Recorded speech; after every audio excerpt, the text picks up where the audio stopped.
Here we go. Islands of Insight. We are so back. We are live. Hold on just a sec. Am I live? Oh. I hear myself, so I should be live. Whoop.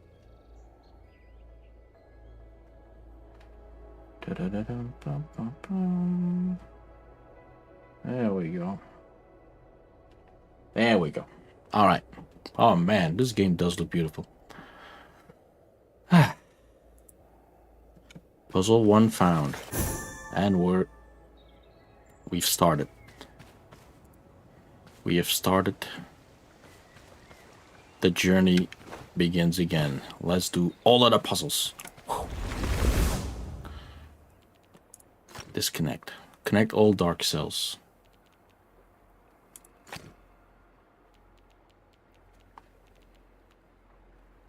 See, obviously, just come up through here.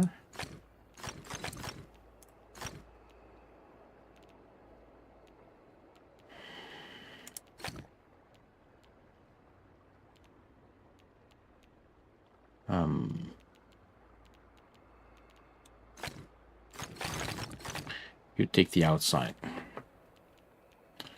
These nuts go over here.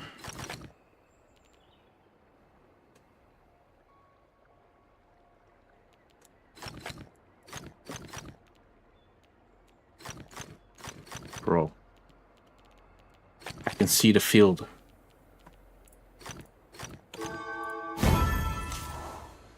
Ho, ho, ho, ho. Alright, let's do this. What house is this? Oh, that's most definitely that house over there. From the bottom. From like over here.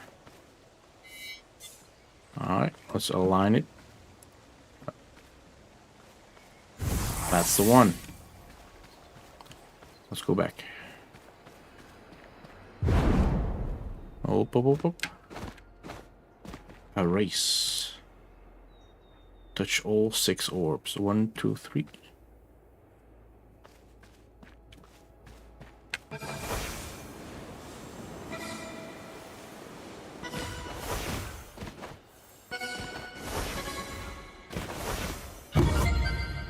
Got him.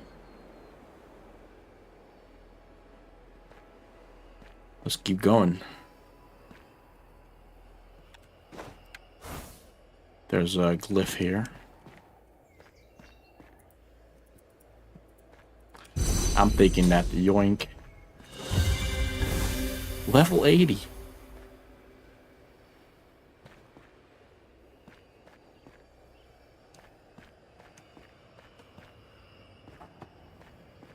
Looking for the other box.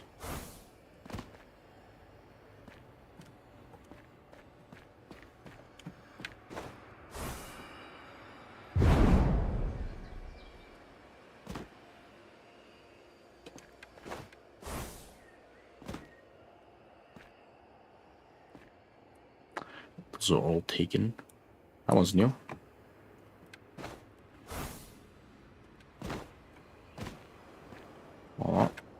Oh, we got him. Hello.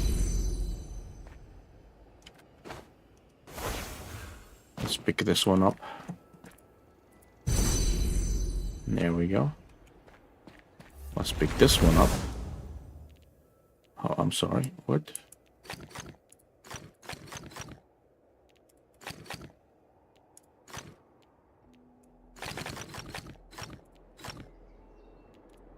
That about it.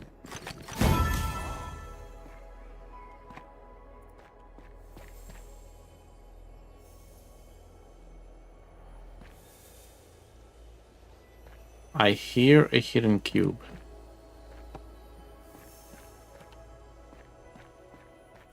It must be below.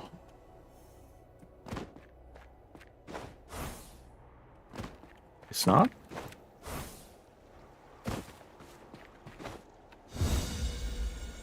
Hold.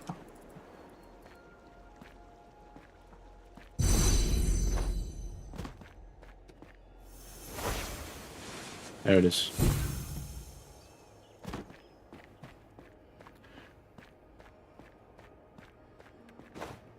Looking for the green version of that cube. Oh. There it is. Solid. Oh, run. Oh, oh.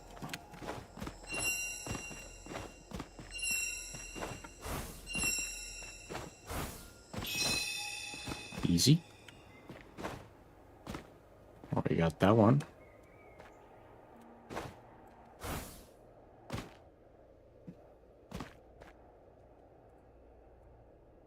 Found. Hoi.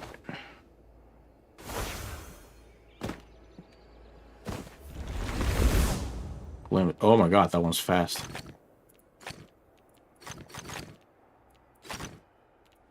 It's so fast, I just need to burn the image in my retina. Got him. Samuel, welcome back, my dude. Hold on. I hear it. There it is. When is lore? Lore is when? Ooh. Tomorrow.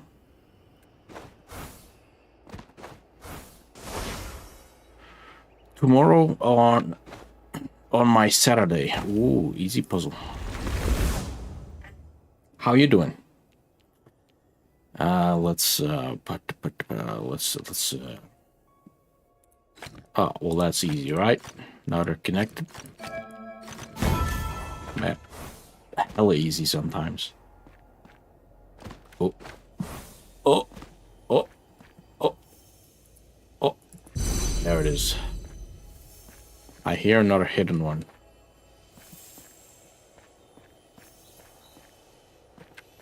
There it is. Good. You know what else is good? This game is good.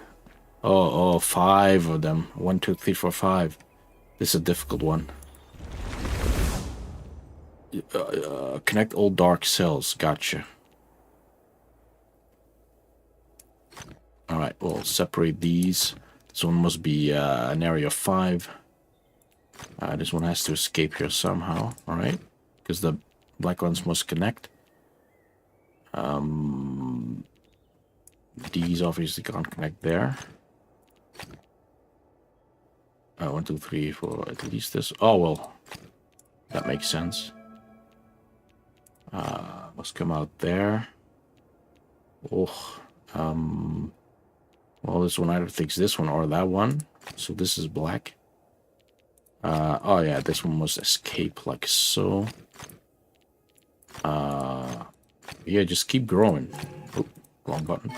1, 2, 3, 4, 5, 6. 1, 2, 3, 4, 5, 6. I'm not saying the number. I'm locked in. I'm not doing the funny number. There we go. This one must escape over here. I must exit there. At the one. Hold. What's up with this finale? 1, 2, 3, 4, 5, 6. I could do something like this. Booyah. Not that hard, is it? Not that hard. Man, this place is pretty. I see circle. Circles everywhere. Hold. What am I missing? There it is. Oh. Oh, got him. Kevin! Welcome back, my dude. How's the hunt been going?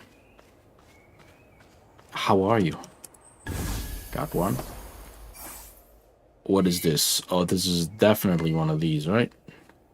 One of these columns. Oh, in fact, that kind of looks like that, doesn't it? From the other side. Like.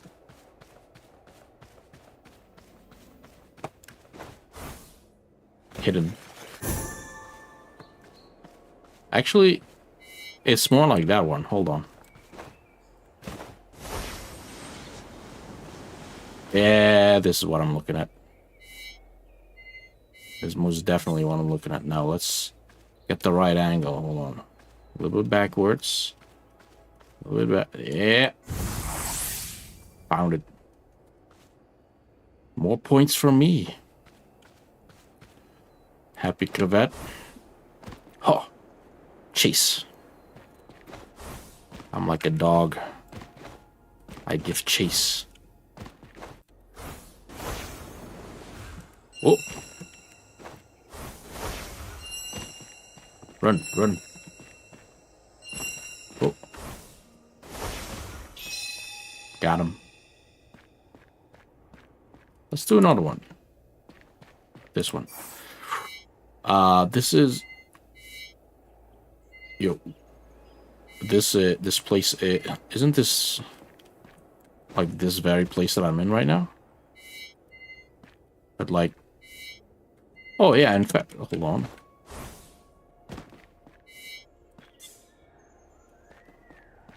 Move back. Yeah. Yeah. That's it.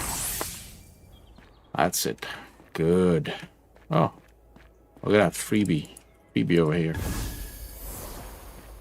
Did I do this yet? Touch all orbs. 3 of them. 1, 2, and...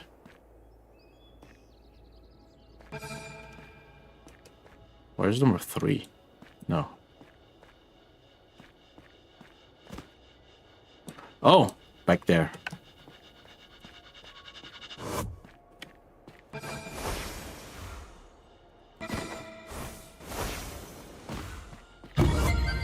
Alright. I can do it a little faster, I think.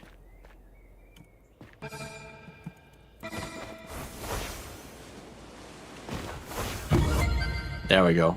Platinum. Master time. Extra points.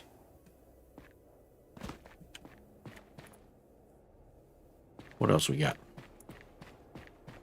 I'm farming this place. I'm farming this place for all of the puzzles. But I'm looking at it and I think I've got all of them. Done. Wait, right? Kind of has a golden hue about it. Yeah, I've done this one. Right? Or not? How are these supposed to look?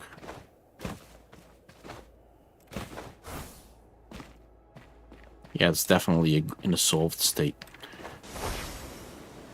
Oh. Miniature.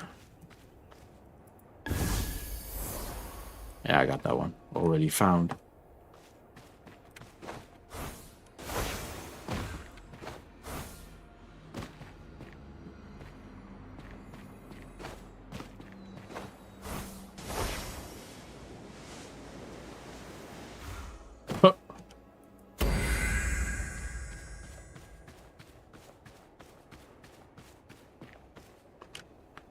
I think I outfarmed this place. This one specific building. Oh, there we go. Ooh. Yo! Welcome back, my dude. Janice, how are you? Dude, I'm doing fine. Oh, hold.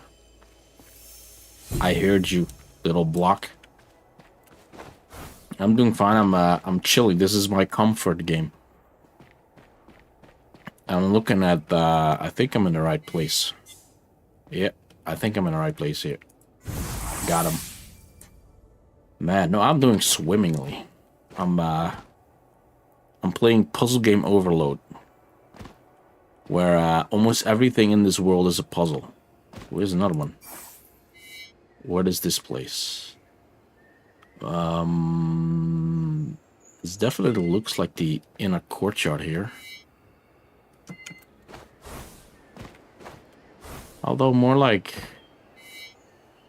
one of these, like one of those. Am I wrong? It's like a wall in between 2 fields, like over here. Oh yeah, I think I think I'm looking at the right place. I just need to be further away. Just keep walking backwards. Just keep walking backwards. Trust. Should be on this wall, I think. Oh. Oh, come on. There it is. Man, I couldn't watch the previous stream, sorry, because of school and PC sucks at the moment. Hey, don't worry about it. But I'm glad you made it. I'm glad you belong where you should be right now. PC is so ass. Roblox is using 70% CPU and stuff. Freaking YouTube is lagging. I can't do it. Dude, are you sure? Are you sure the PC is the problem? Because both of those sound like internet connection issues to me. Puzzle. Difficulty 4 out of 5, 4 out of 10 actually. Let's do this. Don't make that pattern. Okay. All these needs to be isolated from each other. And I can't put 2 black cubes next to each other. So basically this. These can't connect. Oh. Wait, 1, 2, 3. Have I fucked up? 1, 2, 3, 4, 5. Hold on. Reset. This is a given. This needs to extend. These need to extend. Because they need to take up... I'm doing a puzzle game, so... There's rules on the right side of the screen. I just gotta follow those rules and fill in the grid accordingly. And since I can't make this pattern, I can't put 2 black cubes next to each other, so I gotta surround black cubes with white cubes. I see what I did wrong here in the beginning. These actually... Yeah, these actually can connect. The 7s, they can connect because they're the same number. This is the reason why it wasn't possible before. Alright, gotcha. 1, 2, 3. Okay. Yeah, definitely like this. This one can't take this one, because that would mean 6. 1, 2, 3, 4, 5, 6, 7, 8. Can't put these together. Nope. This is 7 right now. Well, it's more now. So, that should be good. There we go. We're getting there. 1, 2, 3, 4, 4, 6. Oh, wait. Oh, we're doing it like this. Hold on. Yep. Permanently solved. So good. So almost everything in this world, Janice, is a puzzle. It's crazy. Like these arches, they are like hidden. You gotta walk through them. Everything's so shiny too. You got these floating orbs. They make constellations in the air. Like a circle, like it right here. Boom. Wait, hold on, let me read that wall of text. I'm positive my offline games aren't even loading stuff. I check many things, mostly my CPU is damaged. You have a 24,000. 16 gigabits of RAM, so yeah. Oh, gotta keep those like 16 gigabits of RAM. Those are liquid gold. And anyways, for Windows 11, I need a newer CPU, a new CPU for the new motherboard, new supply. Oh my god. There goes your money. It's for a good cause though. Hey, at some point you gotta upgrade. At some point you gotta say like, all right, I can't live like this anymore. We gotta get out of here. I see a thing. Not a perspective puzzle.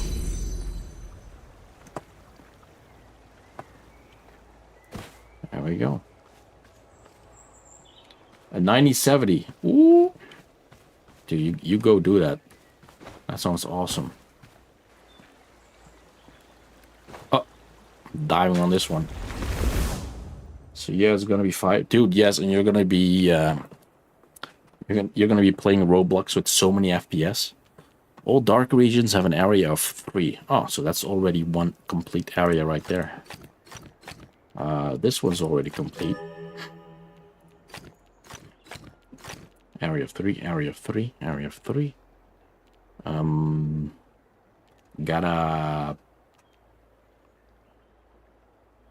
yeah, this is an obvious area of 3 right there. And then... Oh, this one's easy as well. And this one, I think we still have to, like... We have to divide them up. Hold on. Hold on. 1, 2, 3, 4. Oh, yeah, because I can just... You know, Roblox is just an example. I don't play Roblox that much. Mostly for my little brother. You play Roblox together with your little brother? I think that's cute. I hope later my my 2 sons will play video games with each other as well.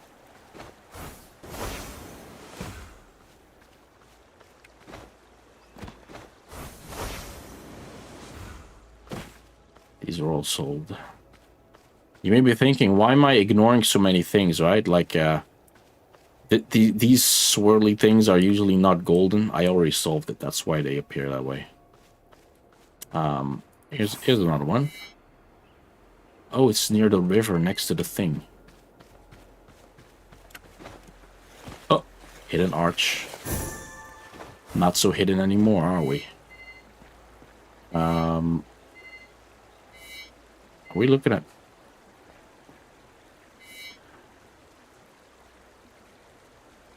Oh yeah, it's definitely like from perspective of this, I think. But I should be on... Oh, you know what? It may be from over here. Yeah, this is it. Yeah. Let me get the angle right. Oh, there it is. Alright, the game looks so fire. It's basically... Yeah, it is. It is an open world puzzle game. It's filled to the brim with puzzles. Like, for example, here's a cube, right? Red cube. I need to find a green cube in a neighborhood with the same symbol on it. See, symbols like that. Now, that cube is kind of like rainbow colored because I already solved it. These are all good. I need to find a green cube with that symbol on it. So I'm just going to walk around for a little bit. Take note of that one. That's not it.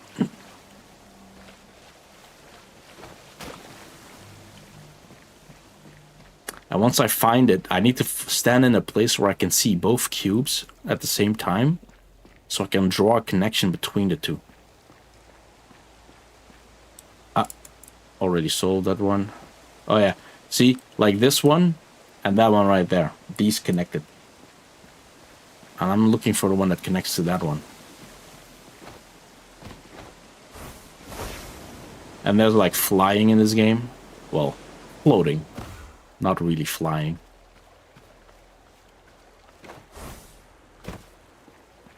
And I've already like solved so many puzzles. You start seeing them everywhere. Let me try from above. Boink!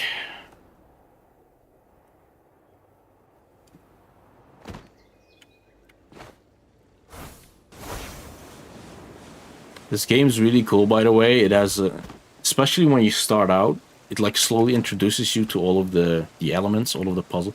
Like this one, for example. Touch all 7 flow orbs as fast as possible. Well, here we go. Oh shit. I realized something. Should probably start with the one on top of here.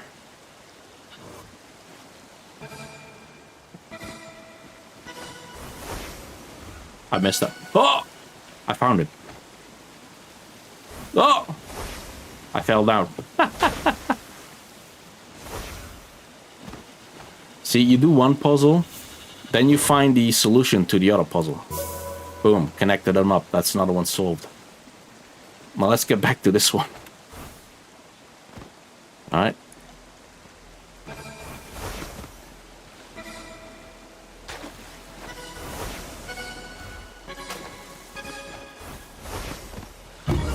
Got him. Now I can go for a faster time over here, but I'm good with this. Just solving it at all is good enough. Koji, well, which Silksongvania is this? This is that Puzzlevania. It's an actual Puzzlevania game. Dude, everything's lit up gold because I've already finished it. It's so good. Spot it. And let me just remind you guys how beautiful this game is. There's a giant pyramid. There's islands in the sky everywhere. They're also filled with puzzles. This game is huge. There's like 4 major biomes. There's the starting forest with the giant pyramid inside of it. And there's this, I don't know, this Odysseus-looking place. And there's a Japanese forest with Japanese houses, and like so more like Asian architecture. That's what I'm trying to say. There's some mountains bit with lots of verticality, and then there's a huge dense forest, which I think is the most boring of all the biomes. You can see like my total progression. So this currently area I'm in has 145 perspective puzzles, and I would have done like some of them. It's all tracked. You got the Drexler claw, yeah, hell yeah. And dude, I know I kind of look like a god right now, but I'm telling you, this game starts you out looking like a god. I feel like this is the first suit you get. You already start looking like level 100. Like you cap the, I don't know, you gain max level World of Warcraft, and then you start playing this game.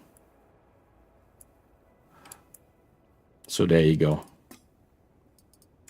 What's up with my hair? There's some of that millennial hair right there. Ooh, now we're talking. Now I'm going for glowy hair. That looks ridiculous. I love it. There's no reason for this game to have customization, by the way. It's a first-person puzzle game. There's no reason for me to do this. Basic MapleStory, but 3D and open world. Exactly. It is actually... So it actually was an MMO, this game. You used to be able to see other people play this. You know, if another person, you know, opened up the game and started unlocking puzzles in the world, you could see them walk around. But pretty much other than that, there's no interaction with other people. Because it's a puzzle game, right? You're doing puzzles for yourself. Look at that. Hidden gate. Hidden ring. Gotta fly through them. These are like the platforming challenges in the game. Here are the rings. Gotta find a way through all of the rings without touching these silver rings. Like that. And like... Oh, these move. Like that. Also, you can walk on water. Because you're literally Jesus in this game.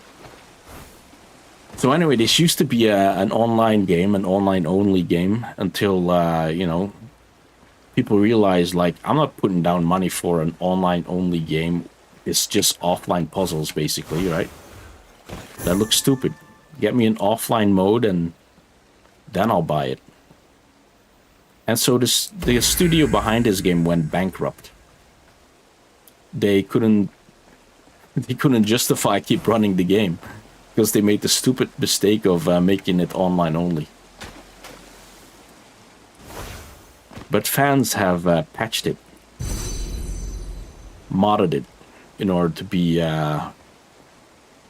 available offline right now. Right, that's one. Oh, that's interesting. It's a different one. Look. These signs, they differ. So I'm looking for 2 additional cubes.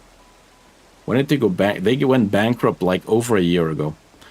And so their last patch to the game was an offline mode. But it was like riddled with bugs. you would lose your save file, like for like once you were done playing half an hour or something. It would crash all over the place. The save system would be so badly programmed it would destroy people's SSDs. But the game itself had so much potential because the puzzles are so fun. It's like this constant stream of, oh well, now I can go over here and then solve a thing, right? Oh, and now I can see this puzzle right here and I could just solve this. It's a constant stream of little challenges, stretching from easy to extremely difficult, in a beautiful world, and you could just hang out there. It's good. But no, the developers, they abandoned this project because it didn't make them any money. And then they oh, you should definitely play the demo. You will see what this game has to offer. It's great. But what happened is the community,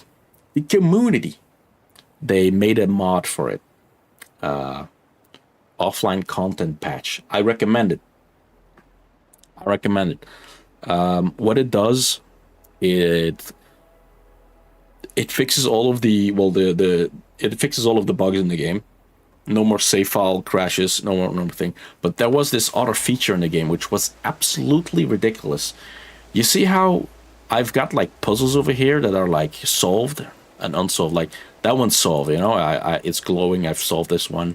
This one's unsolved because I can still like interact with it.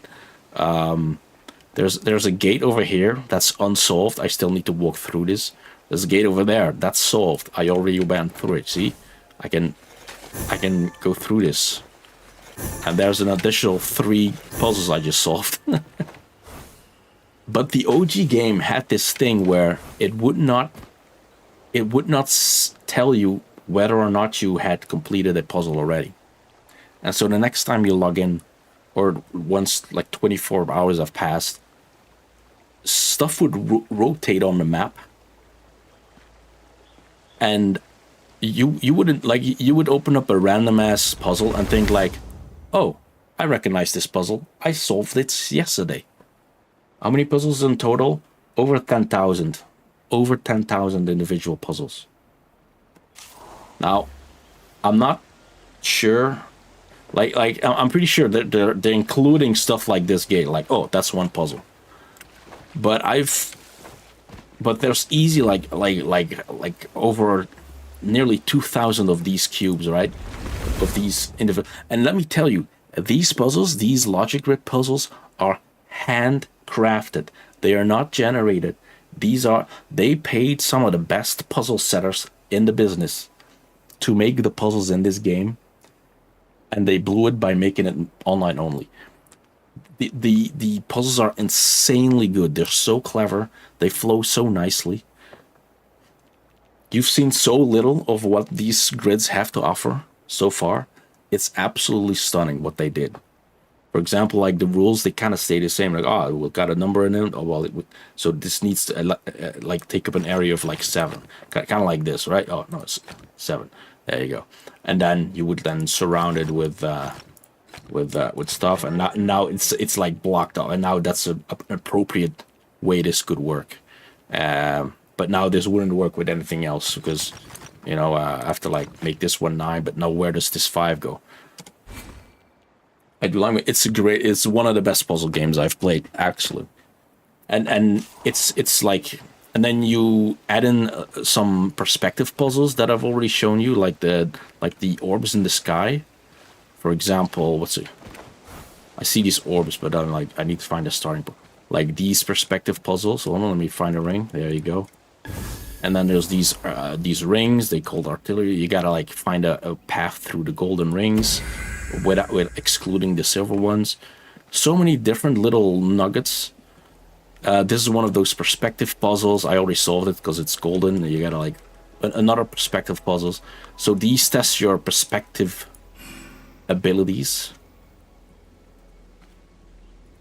Ah, shit. There it is. See. And then there's platformer challenges, like those orbs that you have to visit in a row within a certain time. But they're all not that hard. Then there's some like you gotta find these orbs in the air. You can see both of them here. See, this is a solved orb right here, because it's glowing gold. Right there is an unsolved one. You see, it's a little bit more translucent, transparent. And you can, like, go through it. But what they fixed, sorry, what the community fixed, you see this puzzle right here? I did not solve this puzzle today, but it's golden, because I've solved this puzzle at some other date. What the OG game would do is just let you solve this puzzle, make it look like you hadn't solved it, and like trick you into solving it again.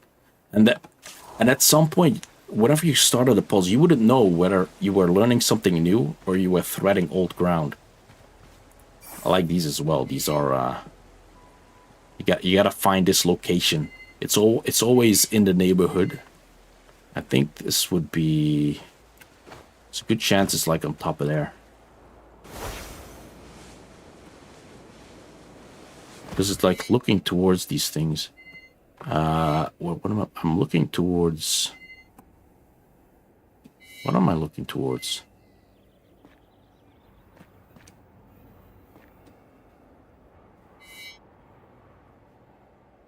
I think I'm looking towards these two things over here. Hold on, let me go over here. No, wait. Wait, I think I have to... Or is it from the other side? Like over here. No, wait, I can clearly see like the beam in the background though. The beam in the background, where are they from? Oh wait, it's that house right there. See that? So I need to look at it from the other side. I think I need to look at it from like over here. Is that wrong?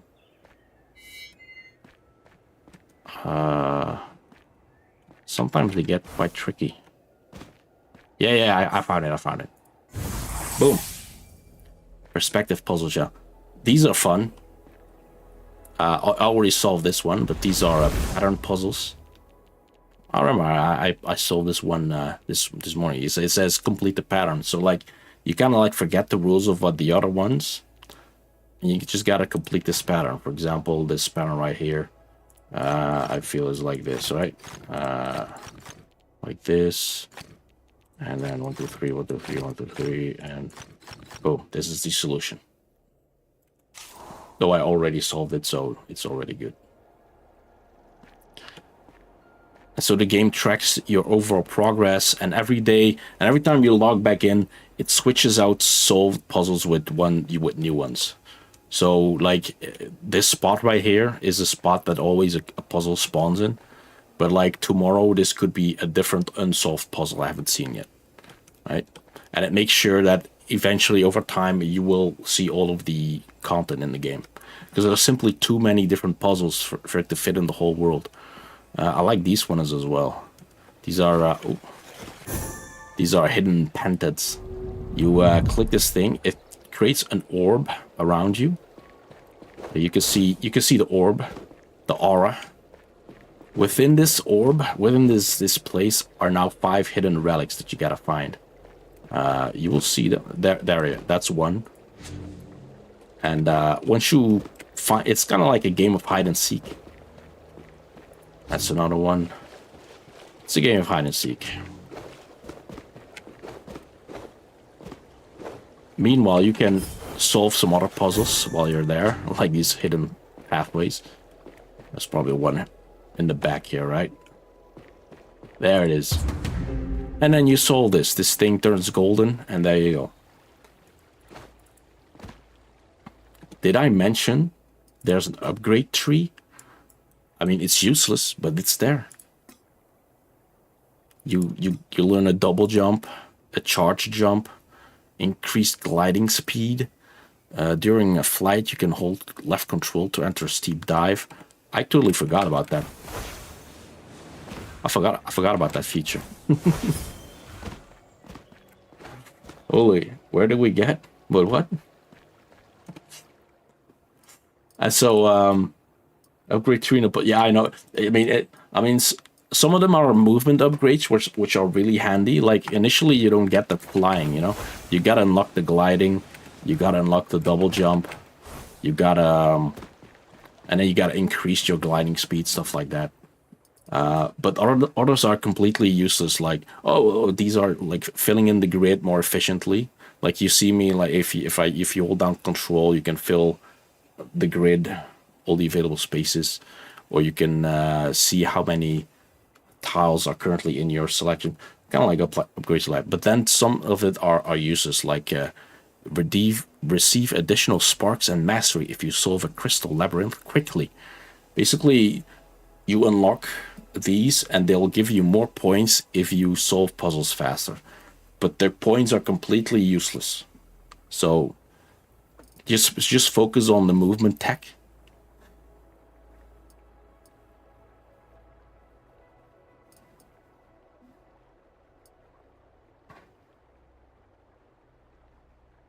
Dual luminous quest. I don't know, man. But like you'll get through this one pretty fast. There's this mastery tree. Oh shit. Which looks like a battle pass. I'm currently level 80. So these are all the different puzzle types in the game. And with each puzzle you solve, you increase your mastery of that puzzle type, which gives you, I know, titles. For example, I've fully maxed out Logic Grid, it seems. Or maybe not, I'm not sure. Maybe I think they go to 99. I mean, and this is every different puzzle. You can like look up the rules for said thing if you want. You can see the grid rules for those grid puzzles. You can look back into it. Stuff like the different symbols you will see there. Did I mention lore? There is lore in this game. It is absolute nonsense. I do not understand any about it. But there's story in too. What else we got? Oh, and then there's these things, right? Then there's these map-related rewards after you like solve a bunch of shit. You get like new cosmetics. You get some points inside. Man, I don't really give a shit, but they count towards completion rate. So there you go. Like for example, I just unlocked a lore page, but I'm not invested, man. I just want to play some puzzles. Sorry, that was that thing. That's a lore fragment right there.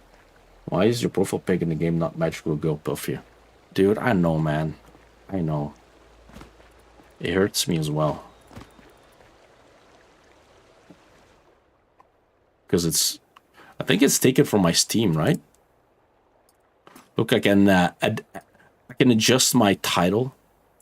And you can adjust your title based on how proficient you are at the game, right? And so I've got this Logic Grid, which I like the most, and you can see that I've maxed out that one, and so I get to be an Ascendant of Logic Grid, which is the highest title you can have.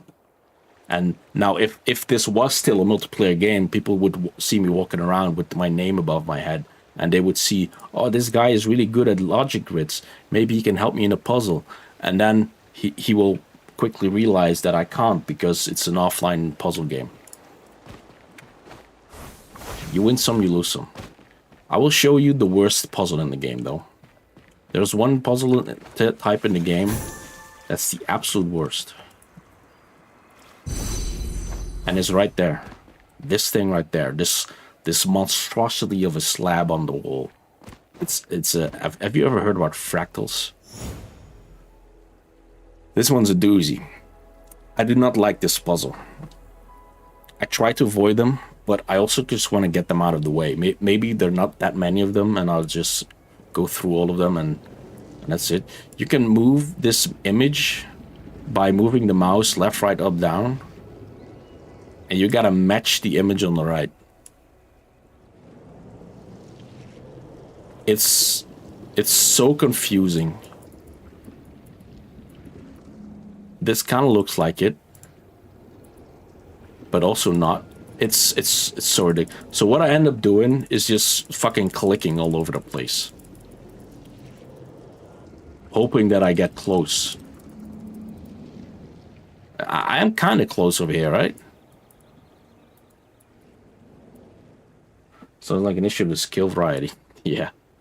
I mean, this is easily the most hated puzzle variety in the entire game. if you ask the community. See, I don't know what I did exactly there, but that was close enough. You just need to be close enough. It's a morphic fractal puzzle. It's completely, I think it's luck based. Because there's like edges of how far you can like move the thing up, down, left, right, but it doesn't show you where you are currently.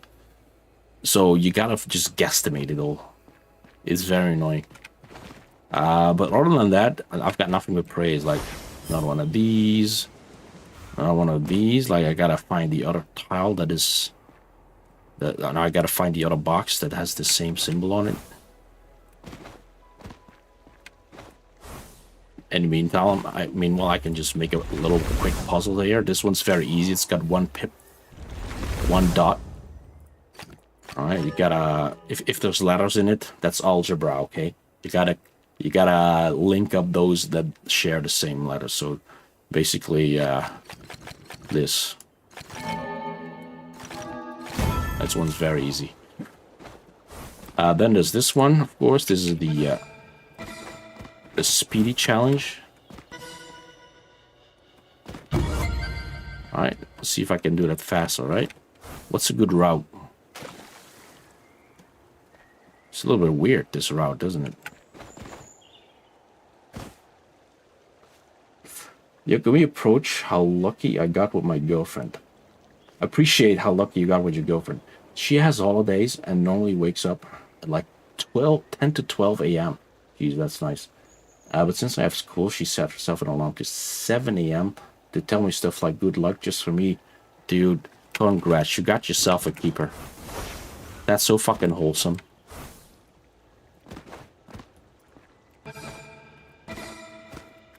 Oh my god, I missed that.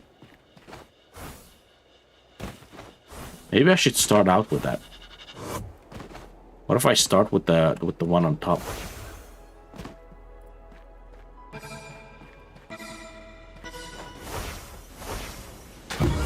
There you go, that worked. That's hella cute, dude. What I made sure to do every morning before I go to work. At the time to when I have to leave the house, I work out of home. I work in the office 1 day a week. The other days I work at home, so that's when I don't do it. But on the Tuesdays that I go to the office, I make sure to give my girlfriend a little bit of a kiss before leaving. A good old smooch to let her know that I care. Is that statue right there? It could be. I think I may have found him. No, wait. Maybe it's this one. Yeah, because it's like located to the left of it. Yeah. Get the angle right. Perspective. You never give me a kiss. I'll make sure to do that next time. Oh, perfect. Look. An unsolved pattern puzzle with 5 dots. That's the difficulty scaling goes from 1 to 5 dots, and then you get 1 to 5 stars, which is the next level of hardness. So this is the hardest puzzle that are still, for amateurs. Complete the pattern. I think I see the pattern.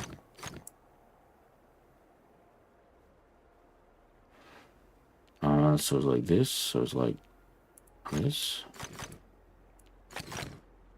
All right. There's also these dots.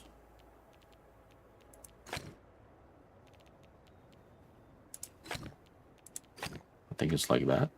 And there's this one. So this next one should be like there. And the next one should be like there. And should there be more here? Maybe yes. Yeah, because it's like over here. So it should be here, I think. And then there should probably be another one here. What's the exact offset? Basically, the next one starts 4 blocks over. So the 1, 2, 3, 4. And this is where the next one, the bottom part of it starts. So it's like this. And then over here could be another one. And I think I've got it. I don't have it yet. I'm missing a dot over here, I think. Hold on. There should be a dot right here. No. Hold. Yes, here. I'm missing something else.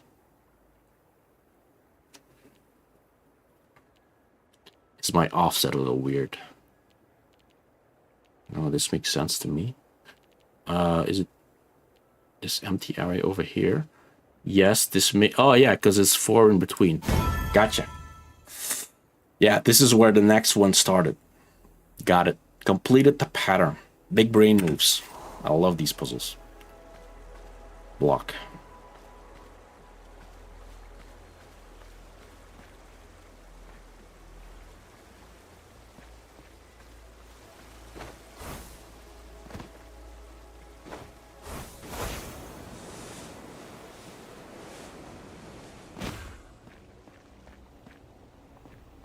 Oh.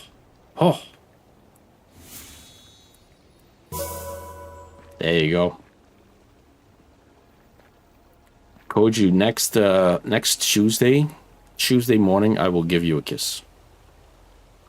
My promise from me to you. All right. Thing about I'm skipping some of the puzzles. There's I think 2 types of puzzles that are that don't really count towards completion. One of them is the sky dots. I promise. These, right?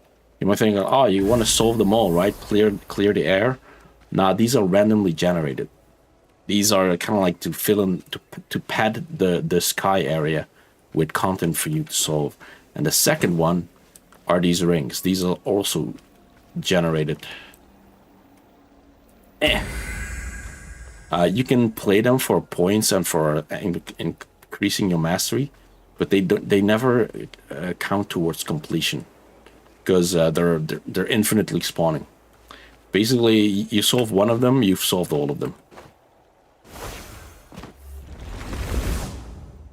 Ooh, connect all dark and light cells. All right, we can do that. The white cells must pass through there. And these must then pass through here. These must pretty much go outside like this. And that's it. Easy peasy. Oh, these are sometimes extremely hard and sometimes extremely easy.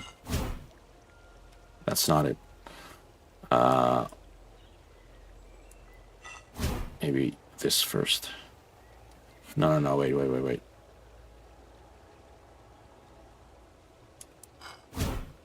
That's it. Yeah. That was one good move. It solves it all. And there we go. Now that one's solved. And there's these enclaves on the outside of this game, like littered around the edge. All of these little enclaves, they're called enclaves. They're sky islands, but they're all kind of like mini dungeons where they all fit like one theme. For example, one of them is the match 3 puzzle thing that we just saw that we play. It's completely focused around that point. It basically teaches you that puzzle. It gives you the easy iterations, and then it slowly builds on top of it. And then finally they start unlocking these into the hub world once you've cleared the enclave. So that's kind of like your main world progression system. You visit these, and those are basically these dots, right? These dots right here. They kind of like these are like launching points. They catapult you towards these sky islands. So you get on this one, it catapults you towards this one, for example. Yeah, and this one was for match 3 puzzles, and then this one's for rolling block puzzles, and then this one is for... Oh, that's one of the new ones.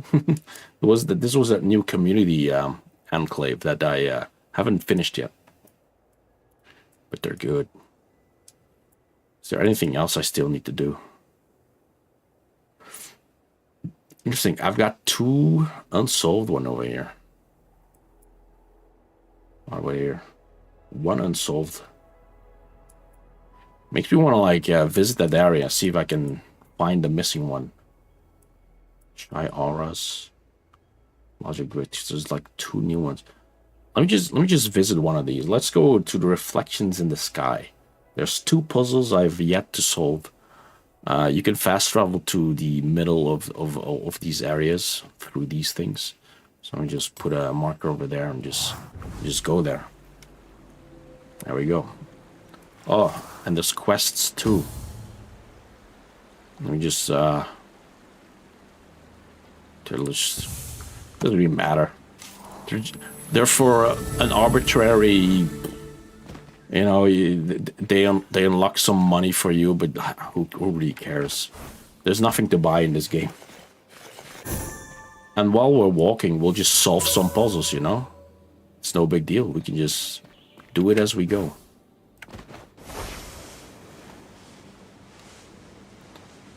We're heading towards this thing. Now this one dot, very easy. Let's do it.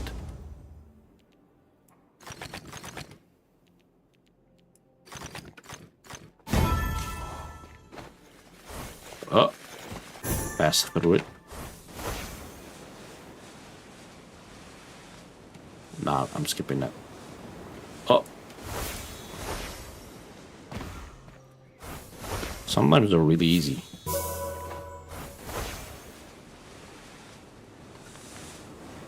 All right.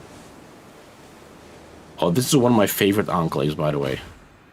Look at how this island looks like it's in water, and this is like a reflection of that water. Yo, Droopy, how you doing? It looks alright. Like there's this building on top, and then there's like this reflection of it down there. But the reality is that it's simply also part of the level. It's not underwater at all. They're simply an upside down mirror version of this place.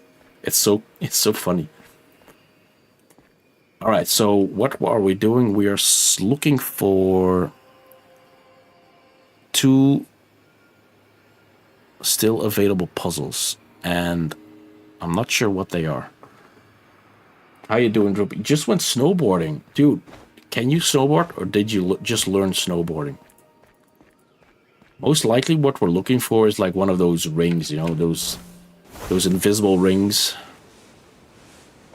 that you can kind of spot from once you're close by.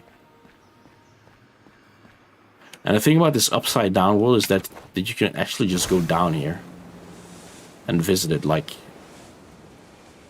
now we're in the upside down version.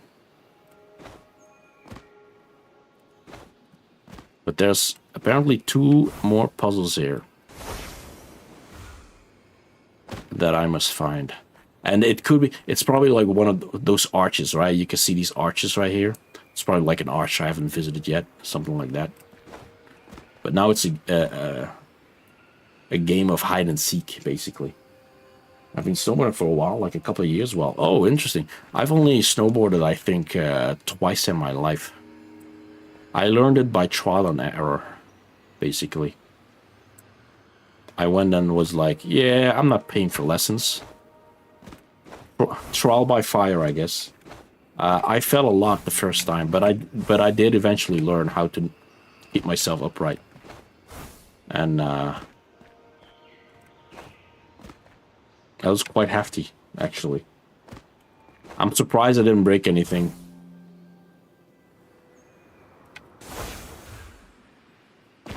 Right. Oh. Or there, that's an unsolved puzzle right there. Also, it's a star-rated puzzle. So this one's Grandmaster level. Or at the very least, a little harder than usual. These lotuses, these are like points that reflect the... You know, for example, if there's a white one attached to it here, I'd have to also attach one on the other side. And if I put one there, then I'd have to put one there. You know, it has to stay symmetrical. That's the rule. Just got the demo for the game. Just downloaded the demo. Nope, you can't play it. Aw, man.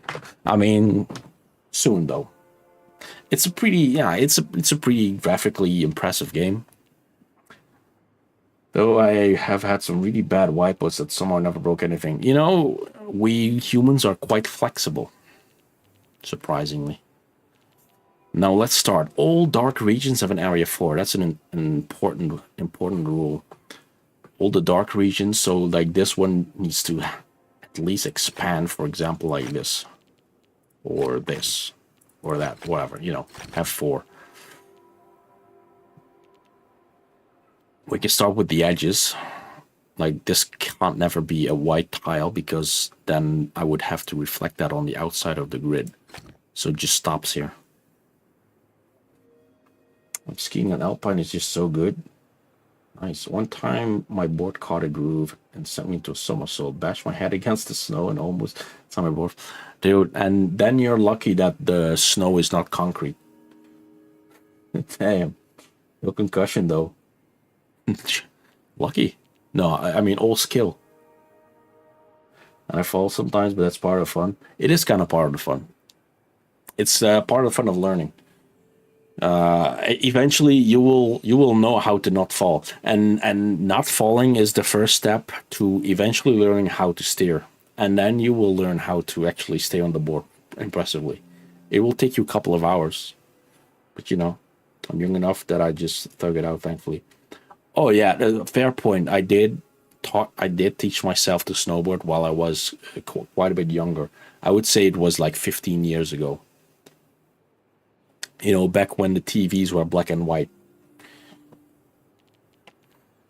When the internet was still dial-up. So, Peter, what side do you ride on? Right foot forward. Is that true? I think it is. I say that instinctively. But that's it.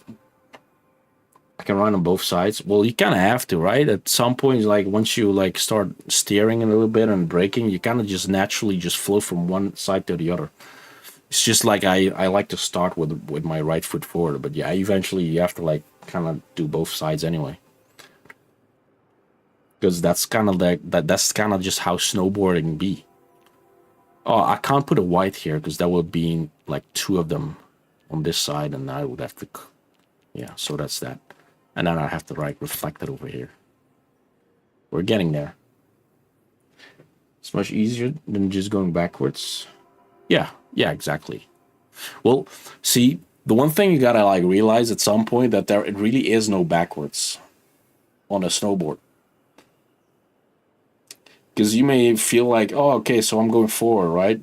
And once I like turn around, I'm currently backwards. But you simply shift your body to the other side, and then that's the front, you know.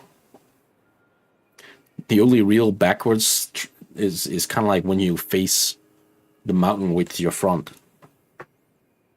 Yeah, looking up the mountain. Yeah, that's one. It's a comfortable way to like brake if you want to, because you can kind of like, you know, catch yourself, so you can do some extra steep braking if you're looking up the mountain. Yes, I'm finally out of the bed. Finally out of the bad number in peak points. Got 6.8k. Nice. No more 7. Oh man, you're so lucky, my dude.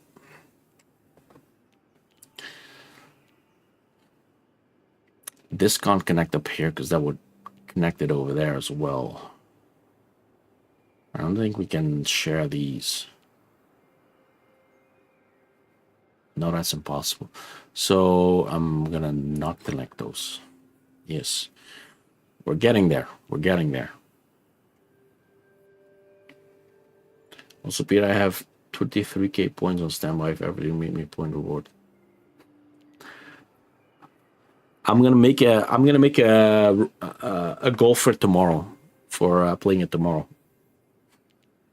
I'll just put a 23k bounty on it. I already said I was gonna play it tomorrow, by the way. You're not the first one to ask today. Surprisingly. This can't connect it as a white one because it would have to double up over there. One more down. See? Difficulty. Can't connect over there either because it would reflect as well. What else we got? This one's fine. This one's fine too.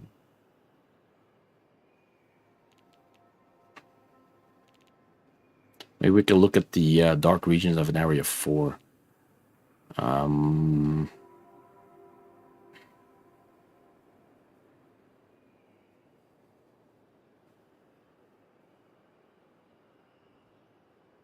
Do we attach? I could attach these. This would be in a dark region of 4. What would that result into? It will result into this. And that's impossible. Good. So that's not. And also, yeah, I just realized, like, gotta reflect the black ones over here. We're getting there. It's a difficult one. Oh, this is now 3, so it's. I need to add 1 to it.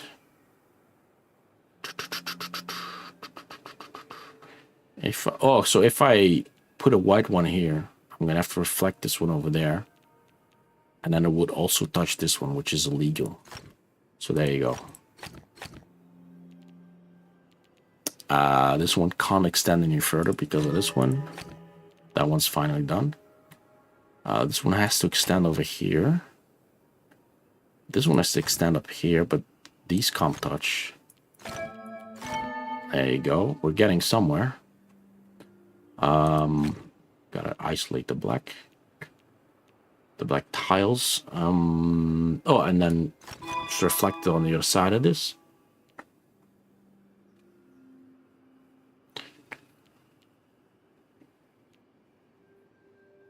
Oh, Droopy, are you ready for the first ever Library of Runia stream of February of this year? Wait, have I played it this year yet? I may not like the answer. No, I have not. Oh my God, November.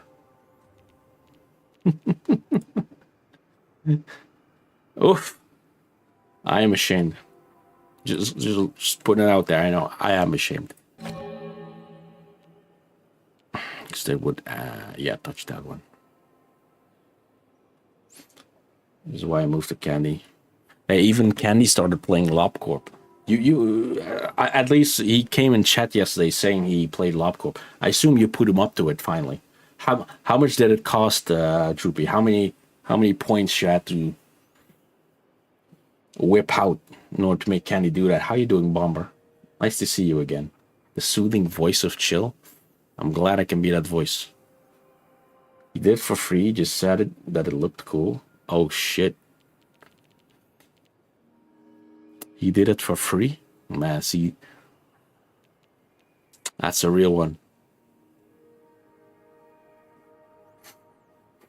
How you doing, Bomber, man? Nice to see you again. Putting it over there is definitely a no-no, because that would isolate this one. Yep. So now these are attached, and it reflects along this axis, so I'm gonna have to put another one over here. And due to this, I have to put another one over there. And due to it not extending there, I gotta put one over here. And now this is a region of 4, so I have to like put these around it. And so I have to like reflect that over here as well. And including this one and then that one. And then I have to isolate these, so there you go. And then it goes like this, and then like that. And then this goes like, lock it off. This extends like so, and then we can do this. And then this extends like so, and we're cooking. I've almost got it solved. What's next, though? What can I not do? I can't put one there. So that would mess with this. I'm good. I worked all day to make a shit ton of gyoza. Oh, that's tasty. You could Corvette. I actually had a gyoza today. Cooked Corvette. I did an NVM. I've turned Chefis. Is this Go? No, this is a just a logic grid puzzle. It's called Islands of Insight. You'll see what the game really is once I solve this grid. Okay, you'll be surprised at what this game looks like when I'm not playing a puzzle within it. I'll leave you time to guess. Looks like Go. You're gonna be sorely mistaken in just a minute. I just need to like finish this up. Let me think, because I need to extend these in a way. Can I do something like... Because this one... So 1, 2, 3... Can we go like here? Wait. Am I seeing this correctly?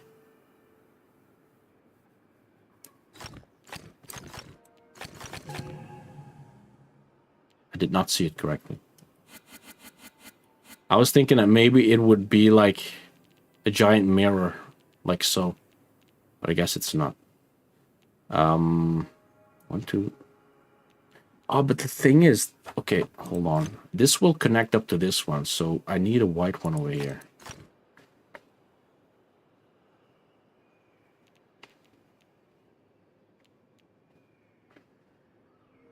I also just need these to not connect up to each other. With the game being online only and the modders fix it to challenge. Oh, sorry. Yeah, okay. You're right, Bomber. I'm an idiot. I just assumed because you mentioned this was like Go. I guess with the symbols on it, you're kind of right. I have to make like either this or that. I'm a little worried about whether I not made a mistake or not. What is it, Pete? What is it, Bomber?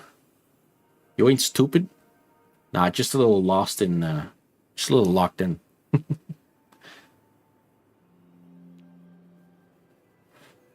I got this. I'm making a guess right now. No, that ain't it.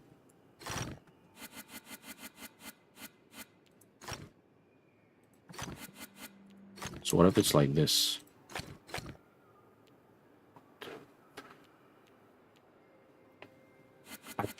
I may have made a mistake somewhere. I'm not sure yet. But the reason I'm saying that is because of no, this one actually, this is locked in. It all went so smoothly.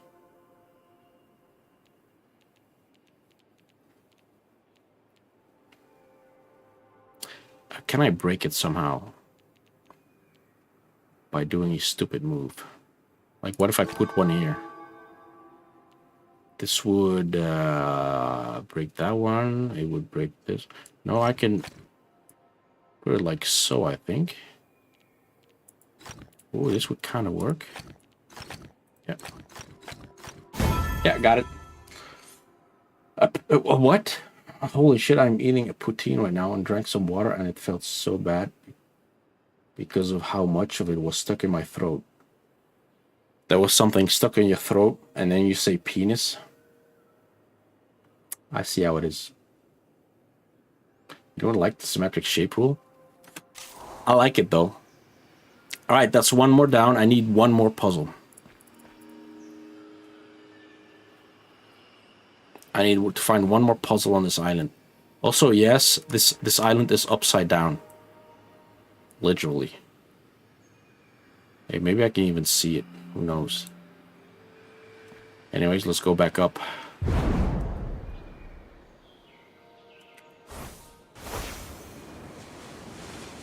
I like this island because this island is a giant reflection of itself. Looks like Minecraft. It kind of does. Alright, now I'm back on the surface. Still need to find one new puzzle. One puzzle is still available. These are bouncy pads, right? Not a big one. What if the other puzzle was on like the other side of what I just played? Like on top of that one. Because I just played the one puzzle at the bottom there. Now the reflection of that would be up there. Let's try and get there. If only I could jump really high. Oh. Perfect. Well, there is a puzzle. But I already solved that one. That one's gold. Let's check the puzzles from here. I've solved all of those as well. Those that I can't see are solved. Love the Half-Life jumps, yeah.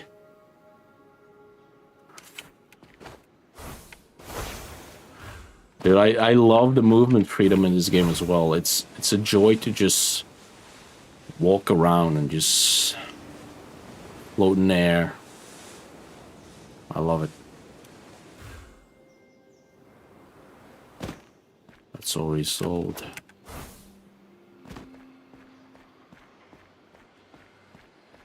My guess is that I'm looking for another logic grid like the one I did before, because that one was like a 1-star logic grid, which is stars are the difficult tier. You know, you have the logic grids that are like 1 to 5 dots, and then there's 1 to 5 stars, and all these star rated puzzles, they are they're on the more difficult side. Have you heard of Pseudo Gorilla? Oh yeah, you put it in the suggestions. Sorry for not reacting to it in the chat. I was when I looked at it, I was on my phone and I was like kind of busy. But it looks really cool. The movement looks cool in that game. I will check it out.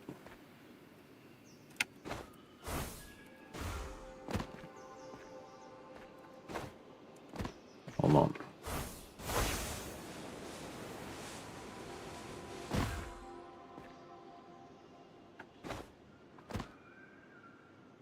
Classic droopy game. Maybe. You played with the controller? What a mad lad. Playing platform games with controller. Although I play Silksong with controller. Oh, found it. Yep, that's an unsolved grid. 5 pips. Last puzzle of this biome. Why is it a droopy game? It's a vibe. It's pure vibes. It's simply droopy coded. It works in my head. All right, do not make a T pattern. Connect all the dark cells. It's because of how the main character looks. I don't recall the main character. Okay, you know what? Let me point out all the droopy coded content in this game. All right. Where am I? Suggestions. All right, let me. There it is. Sure, whatever. Well, where the fuck did it go?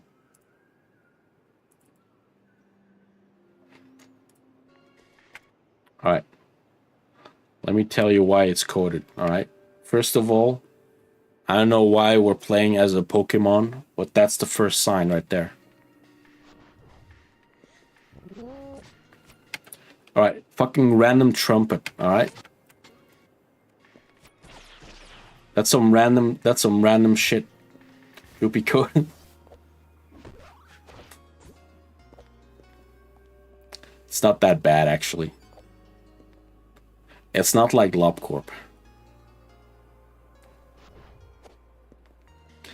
It gives me vibes of like a modern platforming mechanics in like a Super Mario world, right? It basically looks like Super Mario 64, kind of like graphics. But then the movement is fucking fluid. Mention the thighs. Dude, those thighs, they save lives. You know what they say about thick thighs? Those are some Amelia thighs.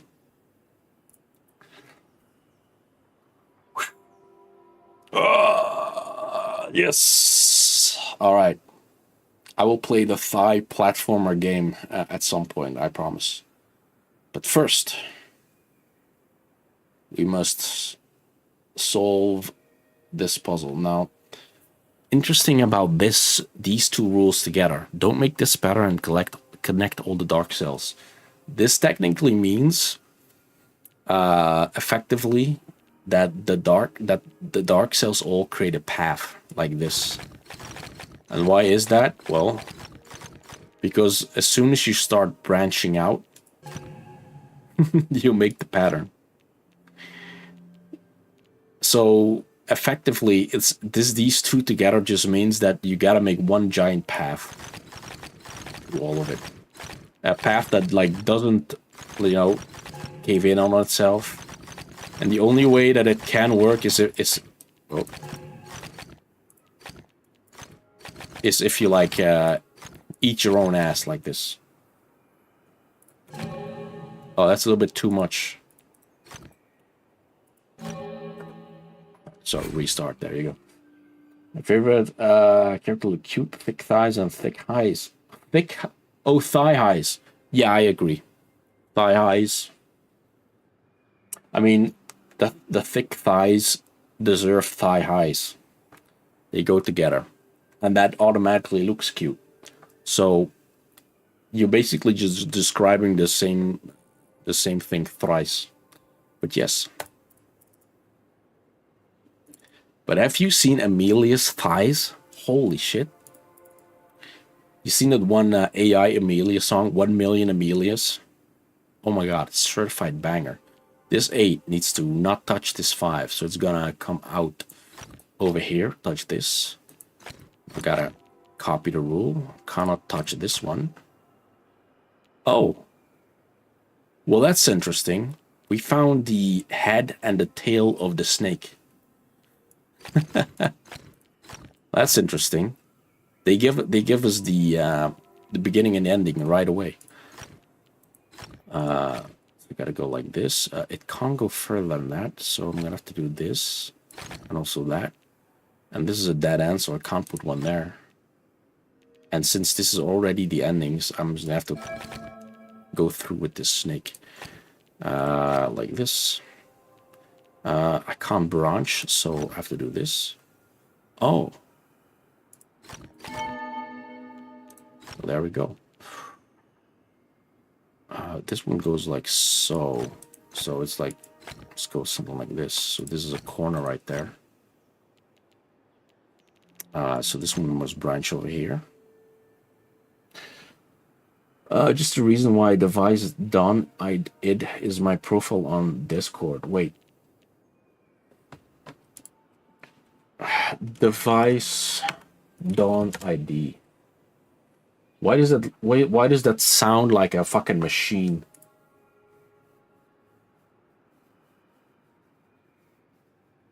Distortion identity. Is this safe to watch? Dude, it's so... Oh, that's Don Quixote. Don Quixote index. Yep, I see. Oh my god. Thighs spotted. No, I don't have a fucking Facebook. Whatever. I've seen things. I've seen things off screen that I'm not gonna repeat. Let's keep going. Where does this leave us? This thing can absolutely not touch that. It can't go back in on itself here, so these are not part of the route.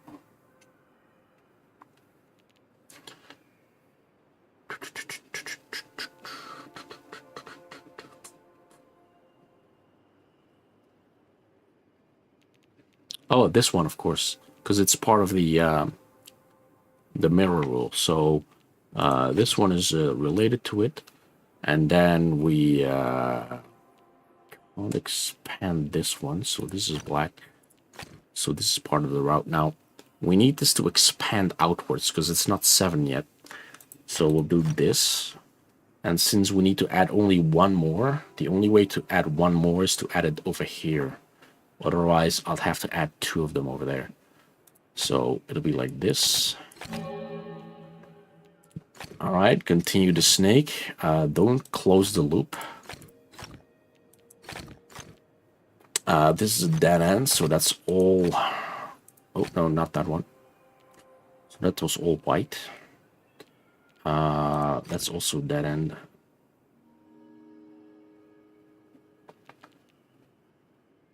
So what's the next step?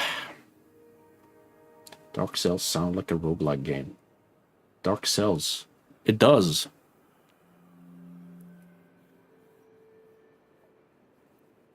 Isn't it? Isn't it a roguelike game? Isn't it kind of like 2D Binding of Isaac? Am I wrong about that? Am I thinking about the same game? Dark. Fucking the game. Yeah. I see that one. It is a roguelike. Roguelike Metrovania inspired action platform. Yeah. I know the game. I haven't played it, but I know of its existence. Did you see the announcement of Concord 4? Jeff Keighley announced another game on his Twitter. And it's literally the new Concord. You've not? It's the new fucking live service game from Horizon. You know the Horizon series, the one where you play as Aloy and you fight robot animals. Well, they made a live action game or a live service game, and it looks exactly like any other Western created live service game ever. It's very much the new Concord. So it's Concord 4 now. We're already up there. We're already up 4. All right, let's take a look at this.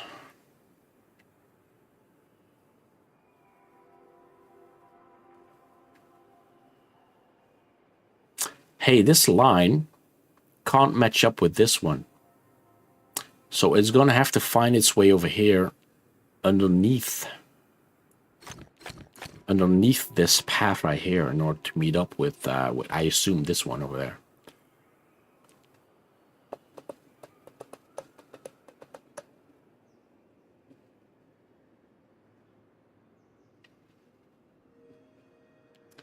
If I attach this here, it becomes a 5 because it's like 1, 2, 3, 4, 5.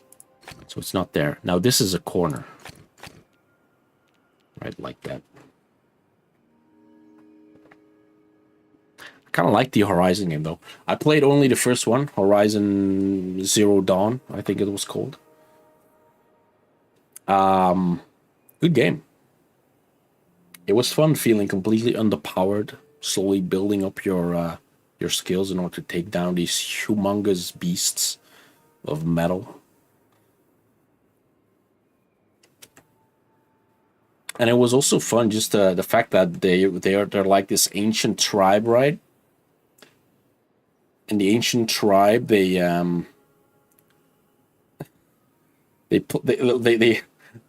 fight with sticks, right? But then there's these highly technically advanced robot animals, hybrid animals with robotics. You know, you'll see it. They're completely robotic, but they resemble animals. And so, but because the tribe that lives in this world, they don't have any. Oh, see you around, Janice. Thanks for stopping by. It's fine. They don't have any knowledge of this technology, right? For them, this is like fucking magic. So you're kind of put in this position where you, as the player, you understand that there's something futuristic going on. Like there's some signs of like ancient civilization having like fell. But these other inhabitants, they don't see this because they don't even know how technology works. Like it's like going to like a like one of those tribes in Africa where that have never been in contact with other people and technology, and then you show them a mobile phone and they're like, oh, it's a little tablet of magic, and they wouldn't like understand or comprehend how it all works. While we as outsiders were like, ah, yeah, it's just a mobile phone, you know, it works on a fucking battery, you know, there's graphite in it, and that makes the screen light up. It's. I mean, I can't tell you exactly how it works, but I can give you the gist of it. So, but yeah, and that world of Horizon is kind of like that, where this tribe they live in these huts and they scavenge some technology from these beasts, but like they just consider it magic, right? They don't realize that a millennia ago there were already humans in this world with such an advanced knowledge of technology that they were be able to build these massive factories that would eventually produce these machines. And then they kind of all died out, and like the whole knowledge of technology was lost, kind of like in the anime Doctor Stone, right? And then they would just coexist with these metal beasts of technology and just call them animals, right? Just think, all right, that's just how nature do. It's kind of an interesting concept, by the way. I think kind of very unique premise. Up here, one. Oh no, this one goes there. This one either goes up like this or that.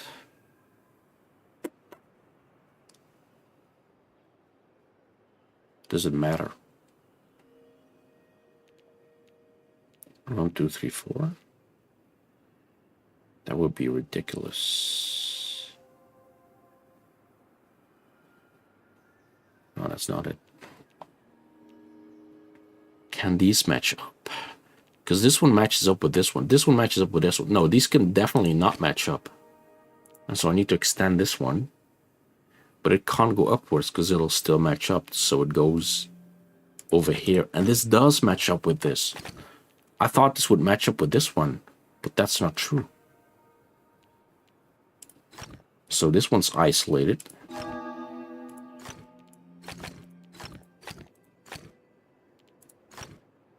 This one takes a turn here.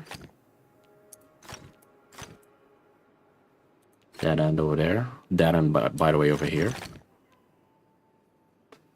You never saw Dr. Stone before either. Oh my god, it's such a good show, dude. I just realized I started playing P-Moon games when I was like 11. I was way too young to start playing them. That is true. That is way too young. Dr. Stone is kind of like the same premise where the entire of humanity is turned into stone due to, I don't know, future technology. Let's call it that. And then like 10,000 years go by of nothing, of just nature reclaiming the earth. Like all of the buildings they break down that have been built by humanity all resembles everything of like technology just withers away because like eventually like metal erodes, stuff like that, water, you know, rain, everything eventually just fucking disappears, right? And so you basically have like a clean slate earth. And then people so like this one dude starts waking up again, unpetrifies himself, and this guy is a scientist, and he uses all of his knowledge, you know, the combined knowledge of how. Don't worry about it. It's basically a spoiler if I told you so. So he wakes up and he uses his knowledge of like chemistry and shit to like survive for a bit and like trying to learn how this works until he finally like finds a way to unpetrify others, because like the land is littered with like all with humans that have been petrified, and he can then find a way to like unpetrify the other humans. That's kind of like his thing. And so he unpetrifies his best friend, and then they start like surviving together. They gotta like find a way to make more of this unpetrification stuff. But then they like kind of find out they unpetrified the wrong person, and the wrong person thinks like, you know what, the old world was shitty. I'm gonna rule this new world with an iron fist, and there you have your bad guy. Yeah, you Hornet. But the first season is really interesting because it kind of just speed runs human evolution on an intelligence scale, right? Like you get through like okay, we're now gonna make soap out of sea animals, and now we're gonna make a little bit of a generator, but by harnessing the power of this dam, of this river, by building a dam, shit like that, right? And now I'm gonna make a fucking electricity wire by melting down this iron ingot that I found, stuff like, and it's all made in such a way that it would be realistically possible for people to do this in real life. It's a hella nerdy show, and it starts out hella nerdy, and eventually the great cast of characters in that show kind of like they take over the story, and it becomes this epic saga of survival on this new hostile world. I recommend it. I would be like, damn, these Greek sculptures look hella cool. Their effort. So there's this interesting plot there where some of the people survive this petrification, not because they were basically there were astronauts at the time when the petrification happened. Well, they didn't get petrified because they were not on Earth. Then they landed on Earth, and they kind of like started a family, and they survived for like 10,000 years or something like that. But the guys who survived the astronaut thing, they were not clever survivalists, and so their kids, they grew up in this world that was already kind of ruined, and their kids then grew up in a world that was kind of ruined, and eventually the only people that were still alive on Earth were people that didn't know shit about science, right? And so they started living like cavemen, basically. And so then the main protagonist of the story, the scientist, meets up with this tribe of people and kind of like shows them the way, right? Like, oh, damn, you're having trouble with this guy is sick. Here, let me make you some aspirin, you know, by grinding these elements together, and boom, now he's a fucking wizard in their world. It's really a very interesting show. How to turn someone into a rock? No. Don't worry about it. Don't worry about the petrification. Anyways, let me play this game.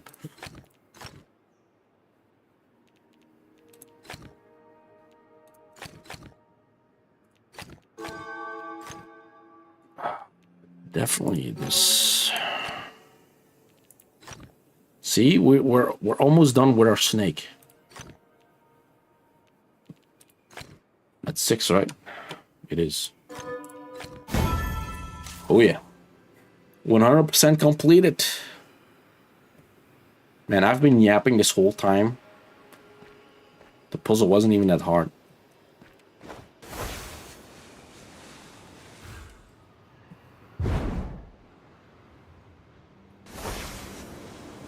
But yeah, I think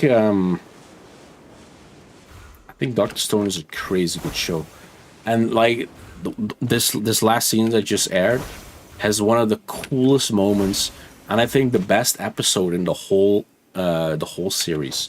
It's literally a 10 out of 10 episode, and I can spoil it a little bit because you know it wouldn't make sense to you anyways. Let me quickly find the exit though. Is it this?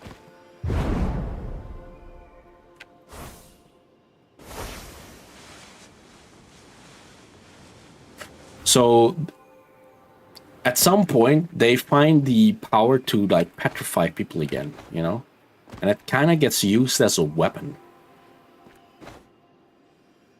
And so a battle breaks out between two factions, and as a Hail Mary, what happens is that the I don't know how to get back there. What happens is that the whole world ends up being petrified again. They set up a system. They put some unpetrify liquid in a bottle somewhere above one of the teammates, right? Above this little girl that's part of the cast. And then everyone gets petrified. The whole world gets petrified again. And what was it, like a year passes. Nothing happens until finally some nature thing happens, like lightning strikes. The bottle of unpetrification fluid breaks. It falls on top of this female character. This girl, she's basically like fucking 12 years old. And she unpetrifies. And she finds herself completely isolated. And she's one of the original tribe, right? She's not a scientist. And she finds like all of her friends petrified in this world. And she now has to like find a way to make the unpetrification liquid, which luckily, you know, our main scientist guy put a guide for her to follow. But she's no scientist. She doesn't understand shit. And so for the next 7 years, she tries and like slowly learns the gist of like these reactions, and in order to make the unpetrification stuff. She tries and it fails, and she learns and she tries again, and like this whole episode just dedicated to her. The years passing, you know, she's still not giving up. She struggles surviving, but every day she tries to make the unpetrification liquid. And then like after 7 years, she is now turned into an adult. Because years have passed. She's now like, what's 18, 19 years old. She finds the way. She makes it successfully. She unpetrifies the scientist, you know, the lead protagonist of the story. Protagonist wakes up. And for the protagonist, it's like, oh, this little girl just turned into a grown-ass woman. All of a sudden. Like, oh shit, 7 years, huh? Took you long enough. But it was like the most heartfelt moment in the whole series. That after 7 years, she still didn't give up on like making the unpetrification stuff. Where is the exit of this place? Really?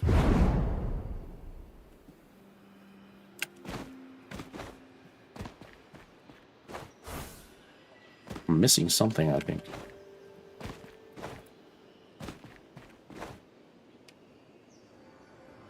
You know what? I'm just gonna fly. Maybe I could fly to the mainland. But then the ending of Hellsing... I've never watched Hellsing. But anyway, that's just the ending of that season. The anime has still one part of the season left to conclude. That'll be the end of it. But that was the end of like this part, and it's holy shit. That was almost like that was a tearjerker moment. If you followed all of these characters around all this time, you'll know that was a really heartfelt moment. One of the best episodes, the best episode of the show. In fact, absolutely brilliant.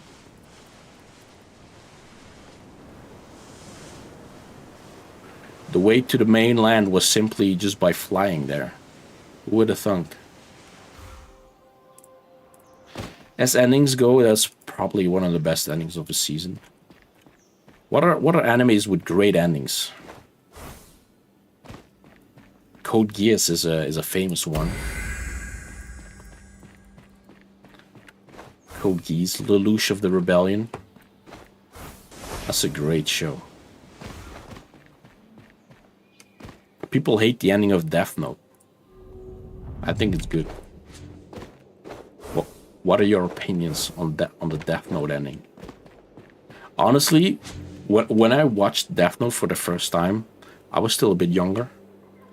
I was on Kira's side the whole time. I was rooting for Light so much to commit genocide upon the world with his fucking Death Note. I find myself being an edgy teen boy.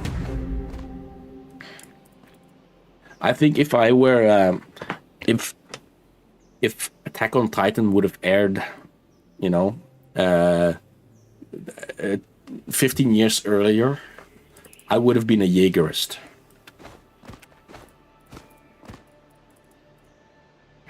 I don't know many endings, but the ending of Lore is good. I don't watch Death. You didn't watch Death Note? I thought like Death Note is usually like one of those mandatory viewings. Let's go Labyrinth time.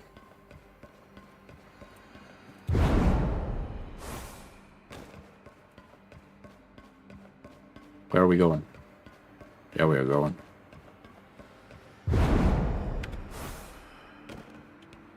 One more level. Nope. Nope. Man, the walls are so transparent. How high does this go? There it is. Fucking solved. Oh, that looks so trippy.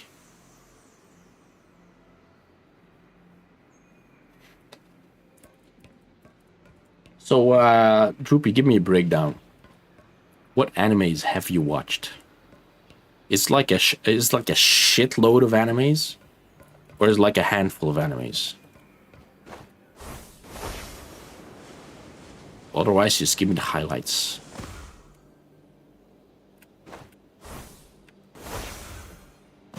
Is it just these 4? It is.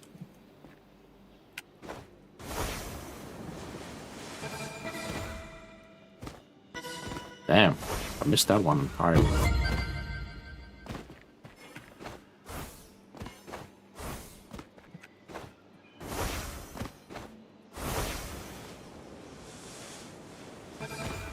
Oh.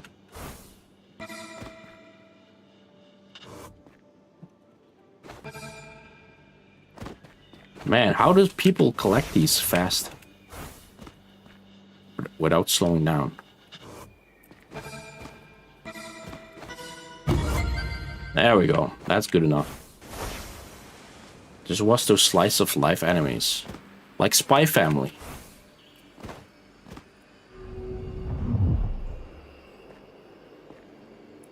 One of the shows of all time.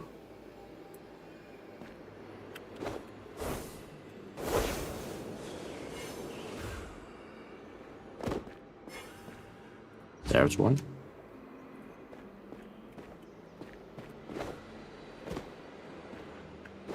The rest is probably hidden over here. Oh. I'll take that.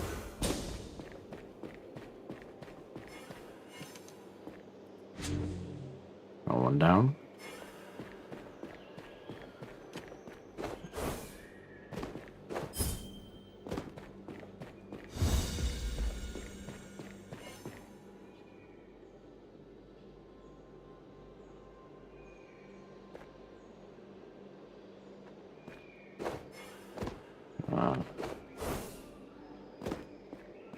Wait.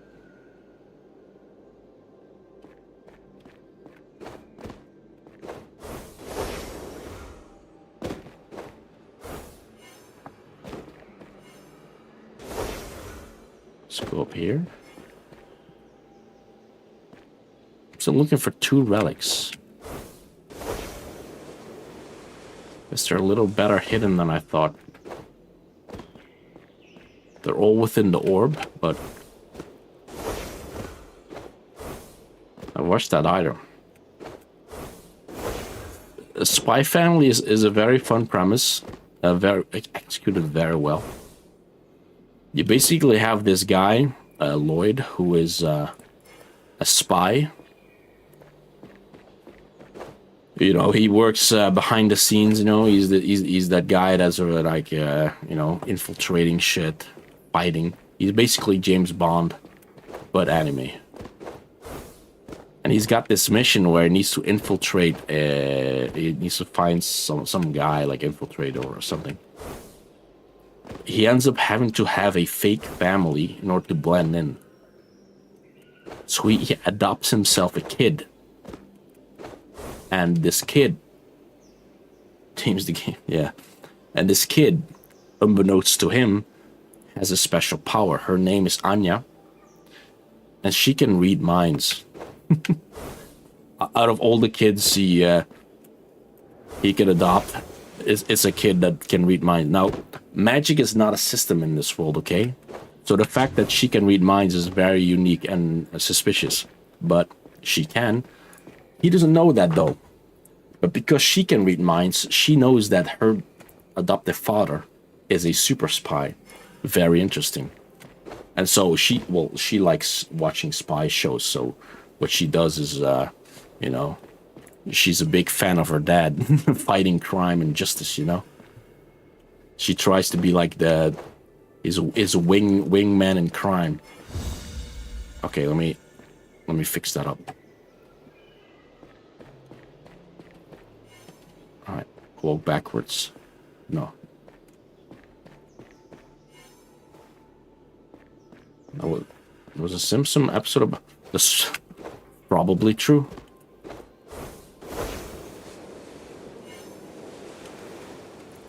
Got it. So I was getting annoyed by that sound. But it keeps going. So it keeps going. So at some point, it's suspicious that he has a kid, but not a wife, right? And so what he happens to stumble upon a woman, as one does, that is also looking for a place to stay. And so he ends up like, you know, want to be my pretend wife for reasons that I'm not going to tell you. And she's like, sure. He goes with the plan because she has her own hidden agenda, because as luck would have it, this wife called Yor, she's a highly trained assassin who works for the other side. Basically the bad guys. But she's this highly trained assassin. And so Anya, the kid, she knows this because she can read her mind. She knows her father's a spy. She knows her mom's an assassin. The mother is oblivious. The father is oblivious.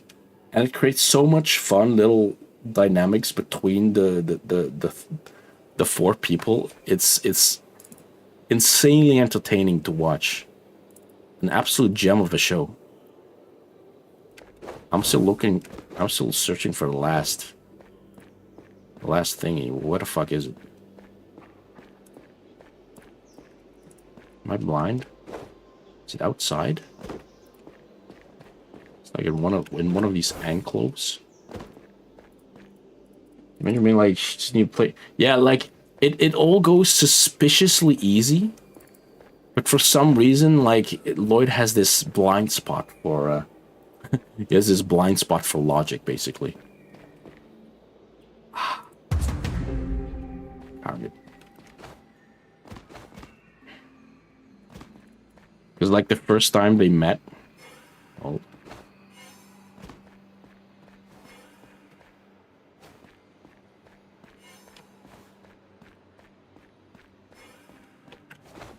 Alright.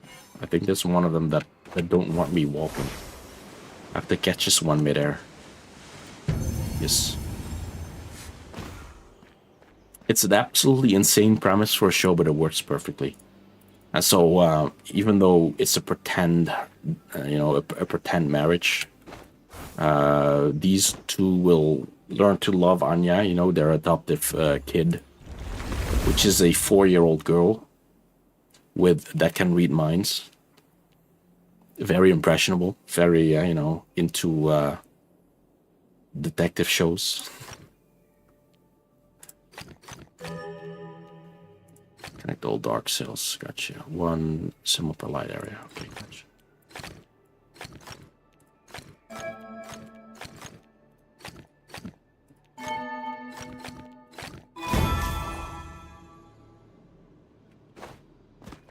So yeah, insanely funny. It's good. Do recommend, and it's slice of life. Basically, there's the one-off fight scene, but they're very short and very good.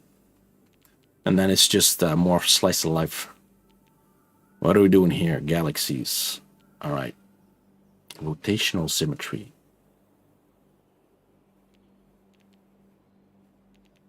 This can't connect up there, of course.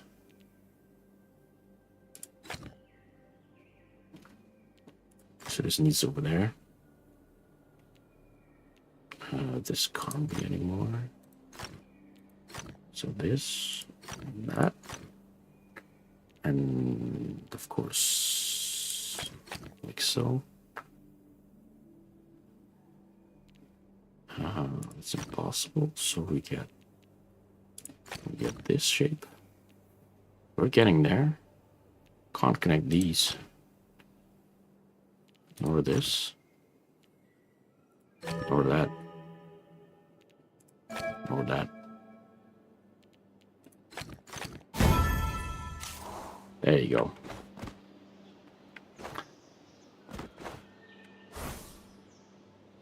Oh.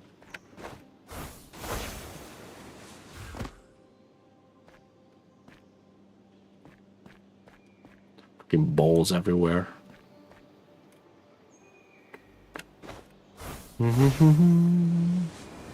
What else can we solve over here?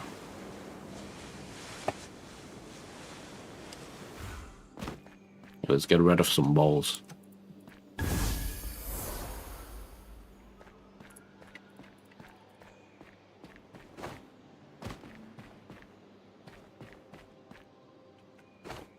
You know what? Let's do some gliding rings.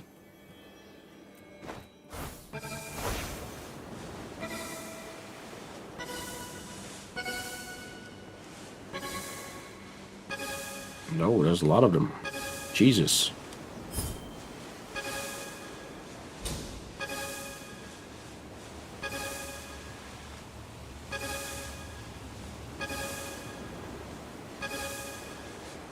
Does it end?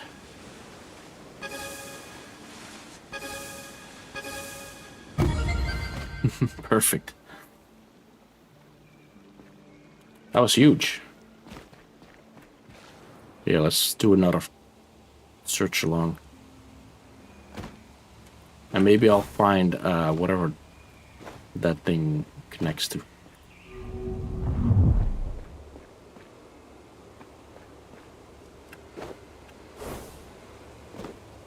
One. Two.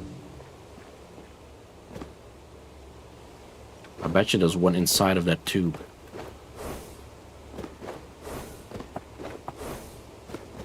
There is not. There was one on it.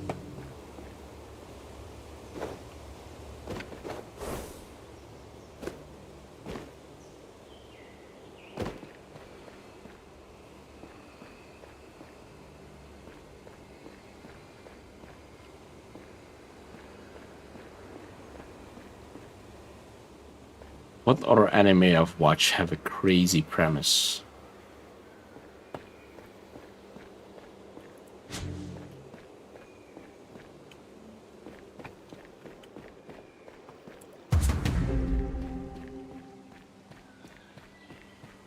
I'm always drawn to anime that have like the craziest setups.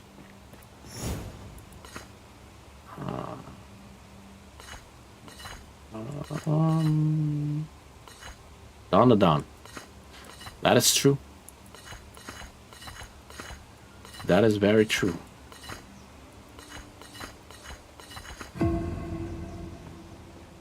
boy who doesn't believe in magic but believes in aliens meets a girl who believes and magic, but not aliens.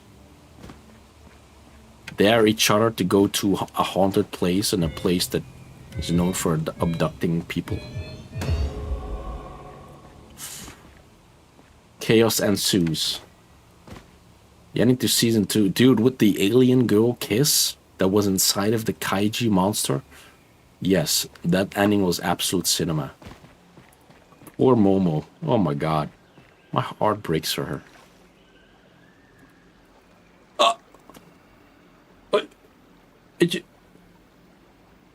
That thing just went and disappeared on me.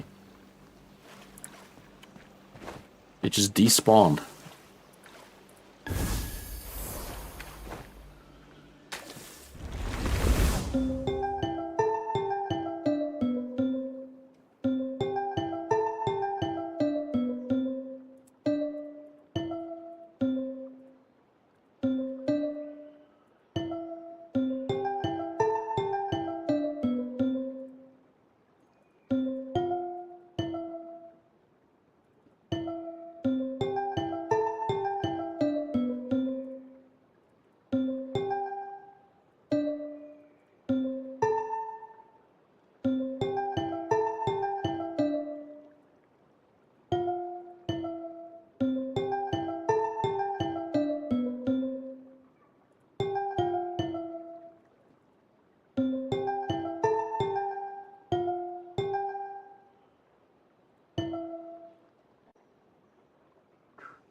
Man, I don't like these puzzles.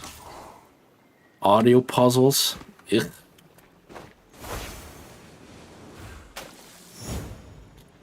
But yeah, I'm looking forward to the next season of Dandadan.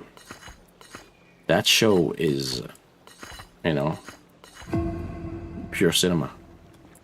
I'm currently watching, currently following Frieren, which is also kind of an interesting concept where the old hero's journey has already been. It's basically the credits roll of a show that has already passed.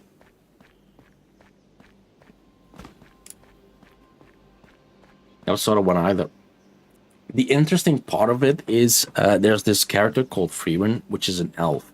Elves are extremely rare in this world, and they can turn absolutely old. They can be like thousands of years old, right?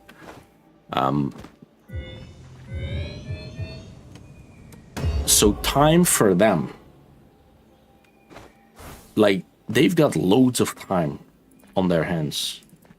Time for an elf, it doesn't feel the same as time for a human.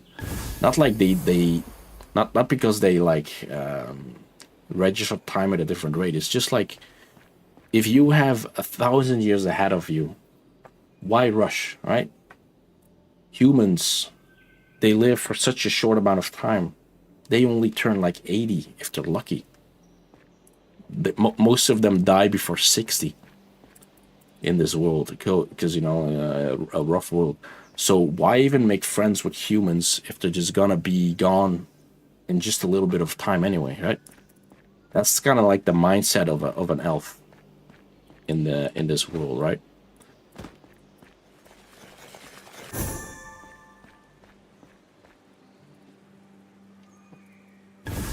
Should I do the secret boss in the mirror dungeon I am running? I very well can kill my run. Don't do it. Don't risk it. I feel bad about this one. Don't do it.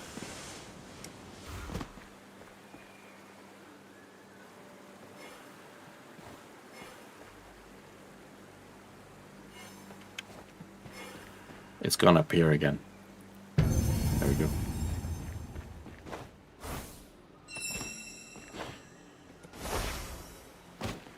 So she goes on this new journey, right? And she takes along with her 2 humans. And they enter like this village, and she's like, oh, you know what? the weather's it's much nicer to travel to the next place in the summer. So let's just wait 10 months for the weather to turn around. And we'll just continue the journey then. For an elf, this is like the blink of an eye, because, you know, what is 10 months in the grand scheme of the thousands of years that you'll live? For these human travelers, though, that she's taken with her, they're like, what? You're asking us to do what now? Pause our life for the smaller part of a year? Just so we can have a more convenient trek to the next place? Like, it doesn't even phase the elf. The elf is like, yeah, what? Of course. But you wanna go out there in the cold? Screw that.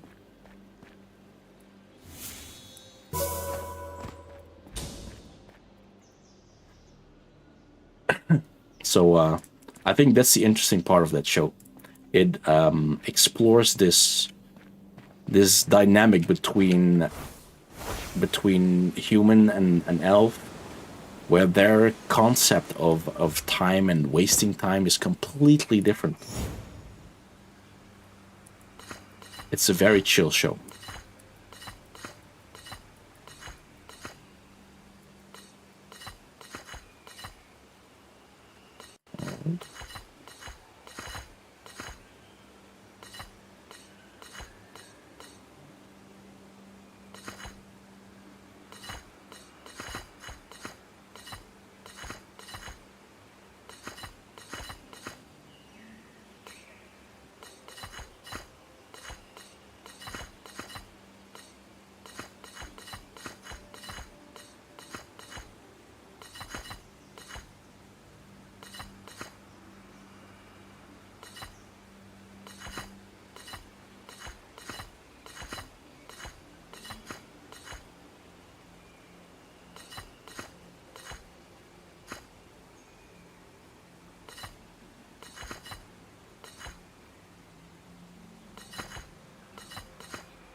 Kinda need this one to be at the bottom.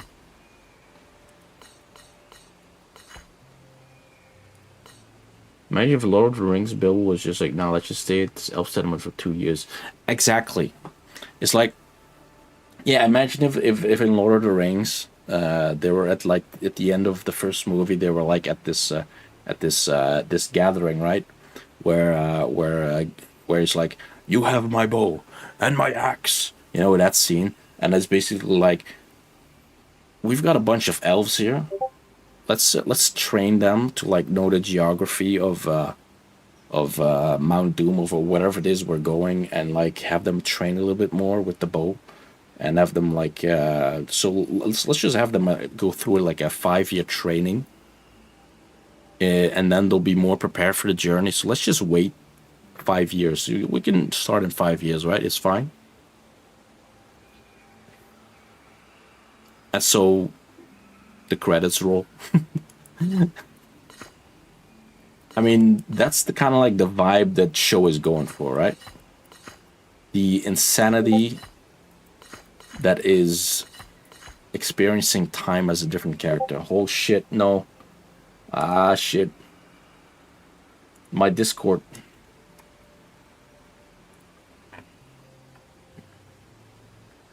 Nurgle. It was Nurgle.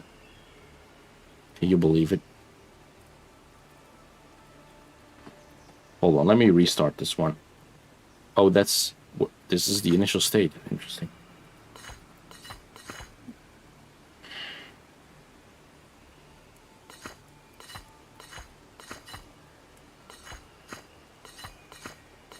There it is. I think that's the key.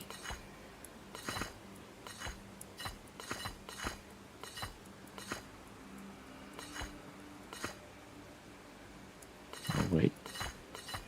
Yeah, that's it.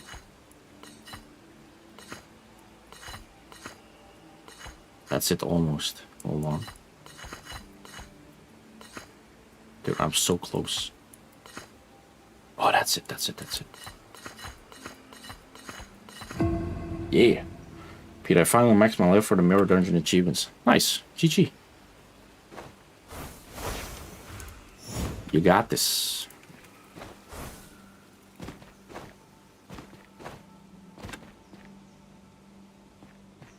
Block puzzle found.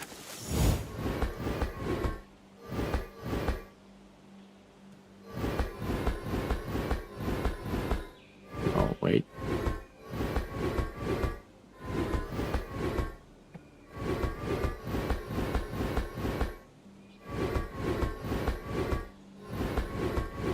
Got him. That took the better part of a year. It did. But I can tell you it was worth it.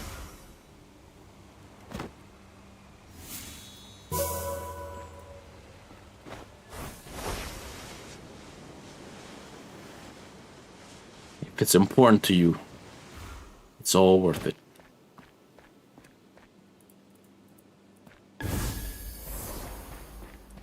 Giant sigil.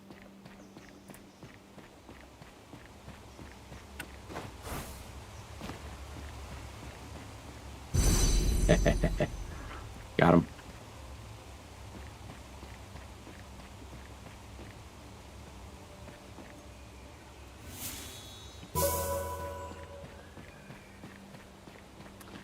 Just walking around, solving some puzzles.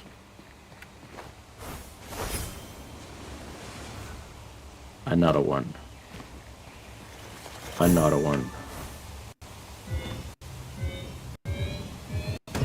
Another one. Don't make this pattern. Alright.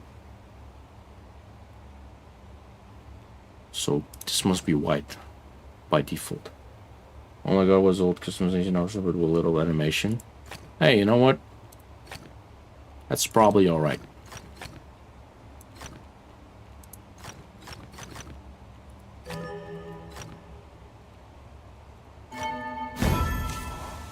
There we go. Another one. I need to find that one. Is there something behind this waterfall?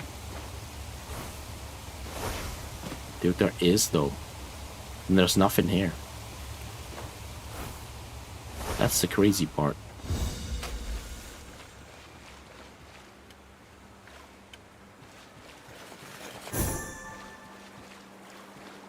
Huh.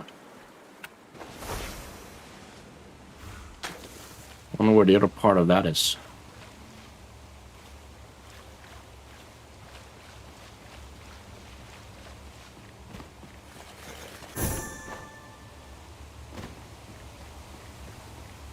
Already.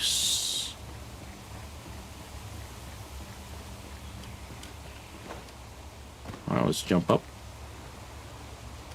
Oh, what is this? Different one. It looks like a game that would win every section of the Game Awards. It does cover pretty much every genre, doesn't it? It's quite insane. And yet it wins nothing. Jack of all trades, master of none, right?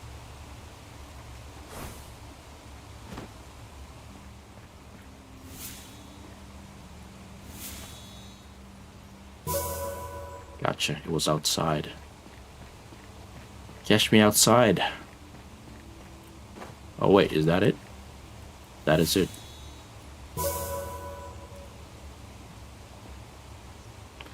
Alright. Dude, everything is solved. Looks like a game that would have. Oh, I found another hide and seek puzzle.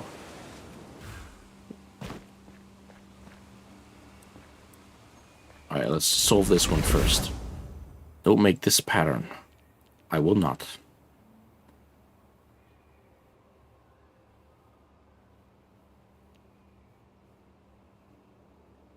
We're just missing the guy go, oh, this looks interesting. This must be one of the puzzle. Look at this. Oh my god. The hand holding. I'm so glad this game doesn't do that.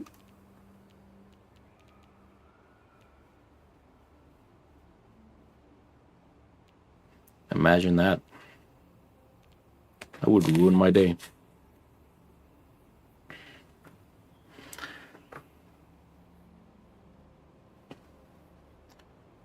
Dude, they wouldn't. They should make that a crime to too much hand holding. That's basically assault, all right? If someone holds your hand against your will, at what point is that assault? Really? Let's think about this. I think we can make a case here.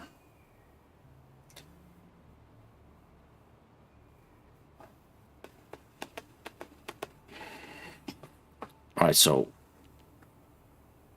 wherever I put a dark square, it must be surrounded by white squares because of this rule. So how do we break this?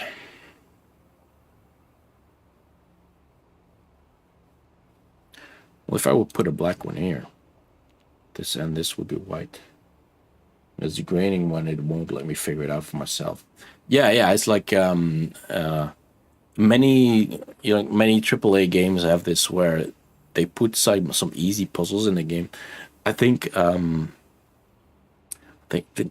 they do this in like the first God of War? There are some puzzles in there about throwing your axe at some points and whatnot. You gotta find some things in the distance, stuff like that. And the puzzles are never that difficult because they don't want people to not solve it. But if you don't solve it within 30 seconds, creators be like, maybe I gotta look at that thing over there. Maybe I gotta smash that thing over there. Like, bro, just let me figure the shit out. Why put a time limit on it before you start hinting me about the solution? Stop nagging. Bro.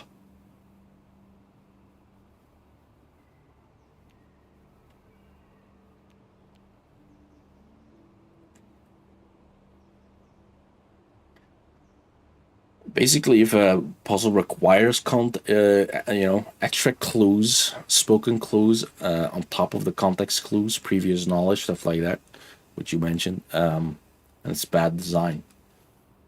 It can't work on that on its own. It is less work because you don't need to hire a voice actor to make more lines. Exactly, just put in a tiny bit of effort. Just design the puzzle well. You can. It's a fucking no-brainer. I'm thinking about the black one here, forcing these to align. And now, I know what that does. I'm a little stumped here. Let me think.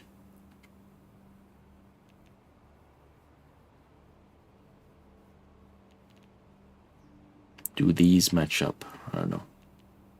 What about the 10? It's a large number.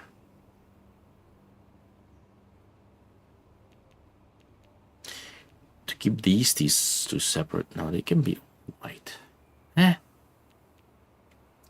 Though it isn't really the fault of the devs, it's the fault of the company for not letting the devs cook with the level design.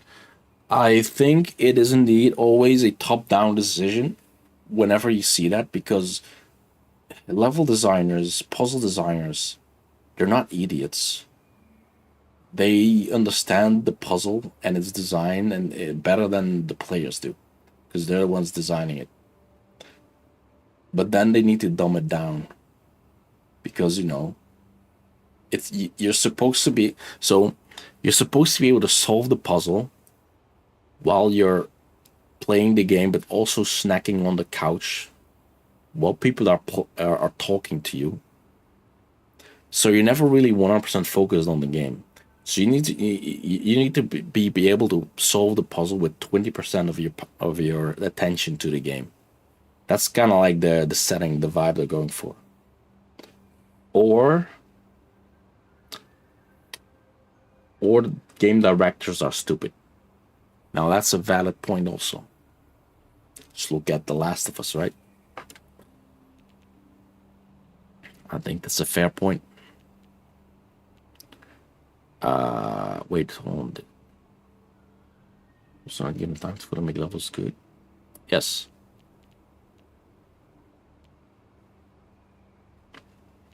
Yeah, there's always a time constraint as well. Well, I mean, Droopy, no. This is not true. Because the level designer needs to go back to that puzzle put in the voice line for the hint. But because voice actors don't make the puzzle designer needs to make the dialogue for it as well. They need to tell what the hint would be. So there's extra effort there too. No, I think they actually just get the assignment to put extra time in it to dumb it down instead of to make it good. We have this budget. Please put it to bad use. There you go. Oh man.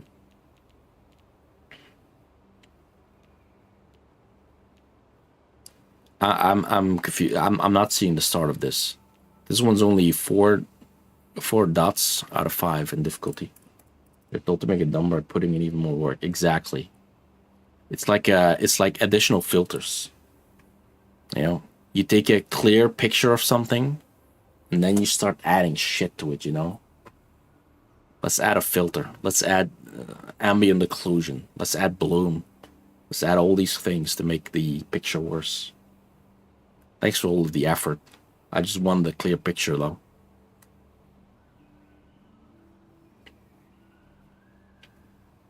Am I stupid? Teach me how this works. What would be the first step? Give me some foresight. I'm supposed to be able to figure this one out. How though? Well, if this is a black one, then what happens? Well, this happens due to the rule. Let's add enough post-filling crest 39 even though yeah, yeah, exactly. Just put in more stuff, visuals, fluff, because we're simply gonna upskill the FPS anyway by AI, you know. So it doesn't really matter as long as we hit 15 FPS, we're good.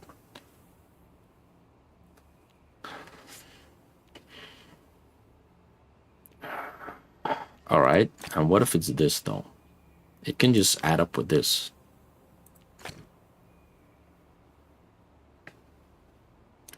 No, wait. There's something about this rule. Because if we have something like this is bad. Because this would mean, you know, the fucking rule, right? I make an angle like this, the rule again. Any way I cut it, it's the rule. Unless I make a straight line. That fixes it. Well, not in this case either, by the way. But I could make this line black, and that will solve it. Oh, does it always? No, I still can't make the turn. Hold on. Who says we destroy those generative AIs? I wish the big tech was not stupid enough to make AI and try to make it sentient, other than using it as a tool to help people be more efficient and get rid of tedious jobs. Yes, I mean AI is kind of doing both.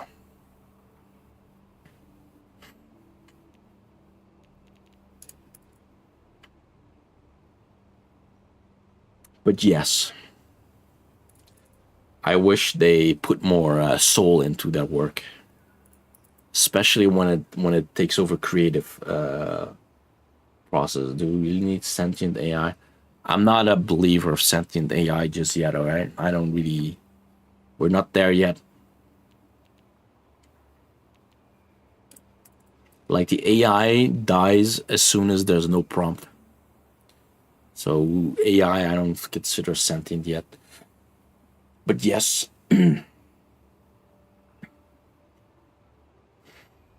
I wish, I mean, I'm using it as a tool during my work. I use it to program way faster. I use it to debug code way faster. I use it to understand code way faster. I'm using AI as a tool to enhance myself as a software developer.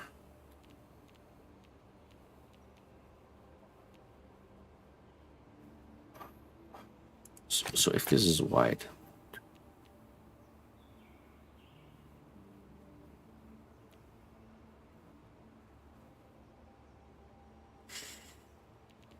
This one must add up to this one, I think. I take a page out of PMU. Get to that point, we would have to get into ethics of the rights. You're right. You're right. You're right. If we get to that point, I mean, we're already getting kind of to that point, but it's because people are stupid. See, people don't understand that an AI is not alive. You take one of those lawmakers, those old geezers, give them ChatGPT, and they would at some point make ChatGPT their wife. All right, it has happened before. It will happen again.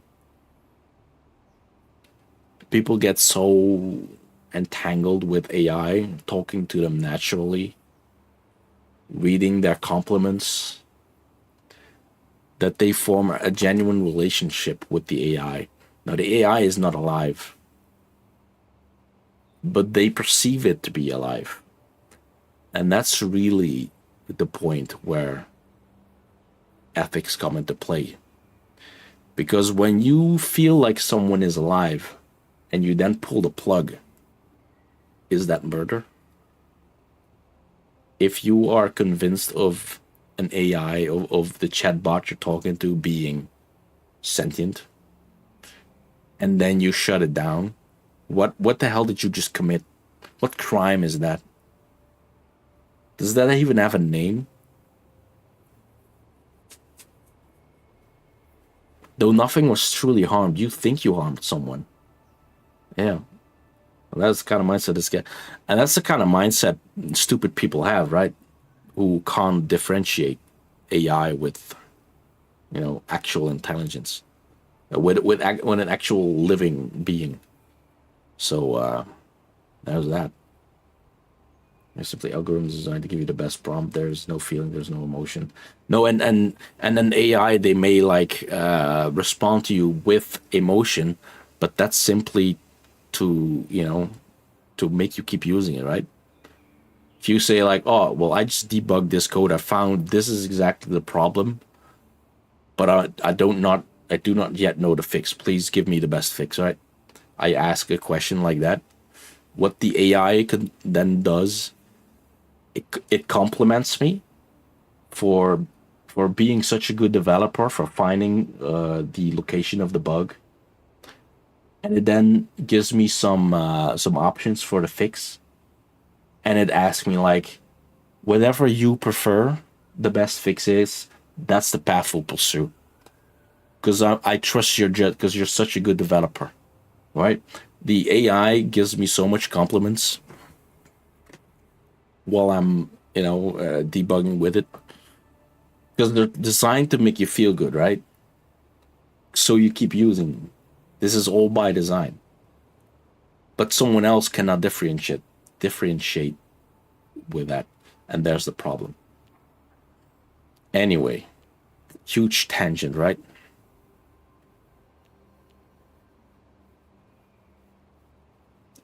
People can actually believe that AIs deserve the same rights as people without them having feeling and emotion. Yeah, well, without them being alive. Just give me the best code and stop trying to suck me off, bro. And I keep sucking, but do fix my code, though.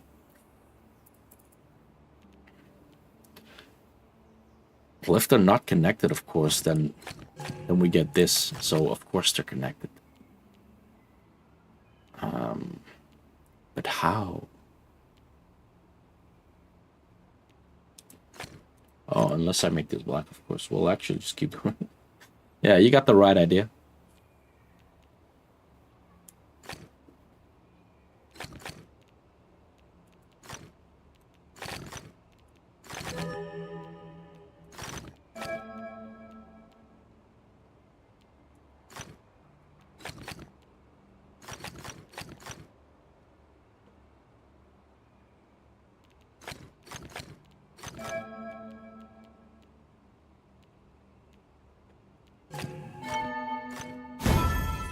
Figured it out.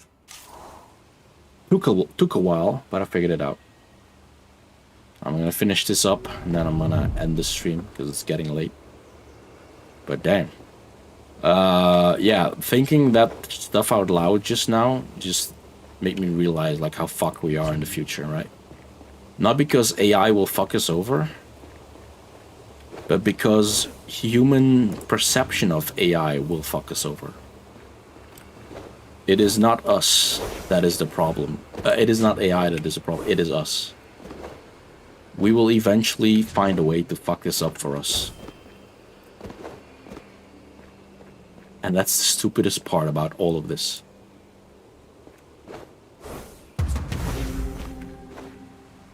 Also, I spotted a pattern puzzle. My fear is not an AI's game, is people believing the apps. Exactly. Exactly. Complete the pattern. Well, this is just Tetris.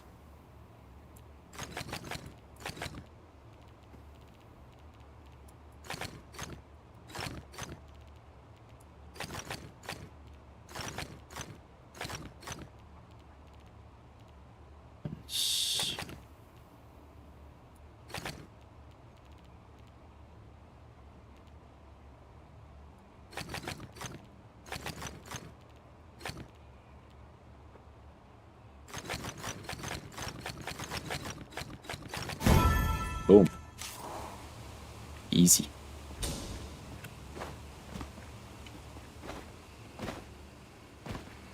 I mean, look at your lawmakers right now, people that are now like in Congress and you're like, or people in your government. Do you trust them to make appropriate AI regulation? Ah, man, they're all on Epstein's list. These people do not have a good judgment. Oh boy, connect all dark and light cells. Interesting. After the files, no, exactly. Exactly. Oh, that's an interesting combination of things. Connect all of them, which means we get one giant ring on the outside. I think I've seen it. I think I've seen the path.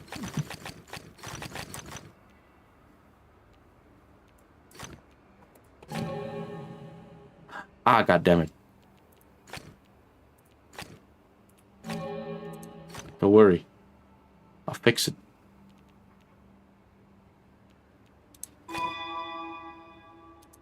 No, it's like this, right? Ah, fuck it. Alright, fine. I'll think about it. This is correct, by the way. Because if I don't do this, the black tiles will mess it up. Fix it like Felix? Sure. Boop. This is going to obviously be part of this, so I'll put it like this. We can't have the square, so in each corner needs to be a black tile. That is correct too.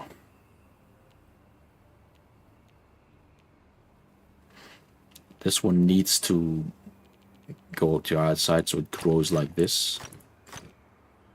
Same for this one.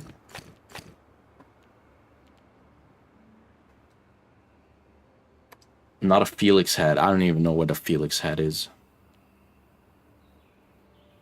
The only fix it I know is like Bob the Builder. This can't be the white one because it's would be opposed to that one, so this is part of that.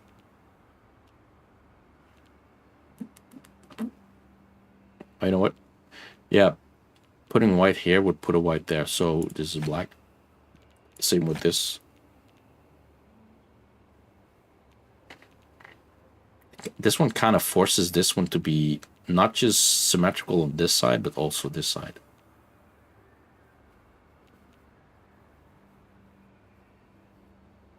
The only fix I know is a grade 9 fix. Whoa, I got that reference. I think this is it. It's not it. I think this is it.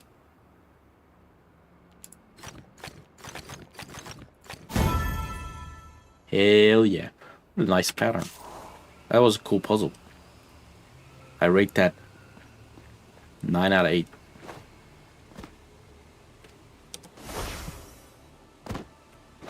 Alright.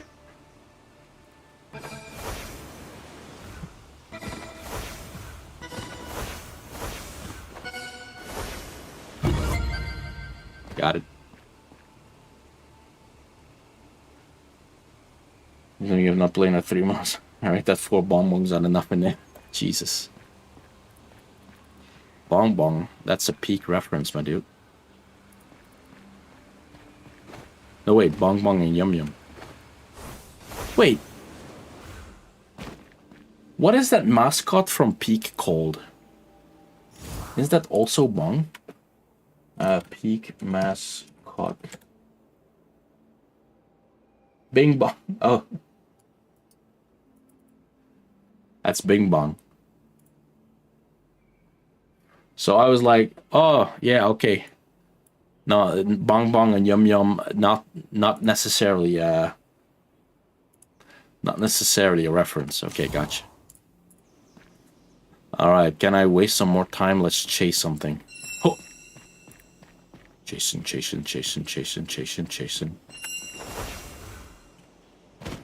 I'm on top of you. You fucker.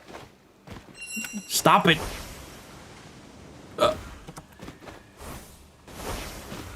Yeah. Don't go so far away, dude. Ah, got him. Gong Dong is the best, is he? I approve.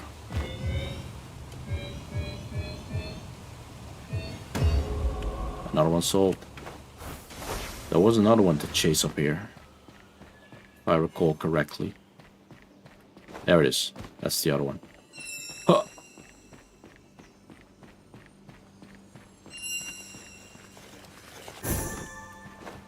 Uh-oh.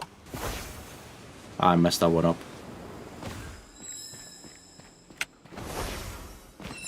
He has gray hair? That's an old dude.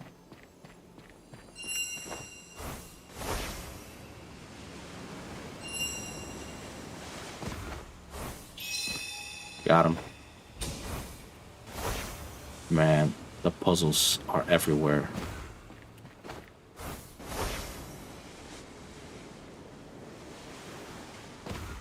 Block found. Where's the other block? Who knows? Oh. In we go.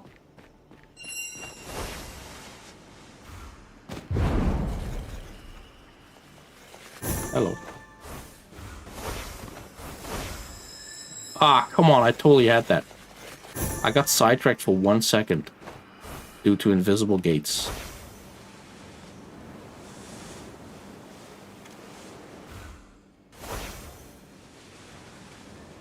Got a picture of him in P-Moon. Show the old geezer.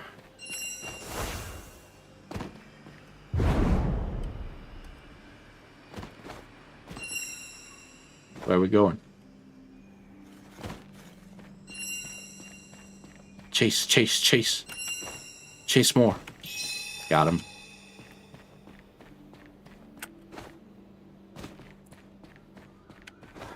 Man, you will never run out of shit to do in this game. Well, you will, but my god, does it take long. Let's do one more pattern puzzle. This will be the last puzzle of the night. Complete the pattern.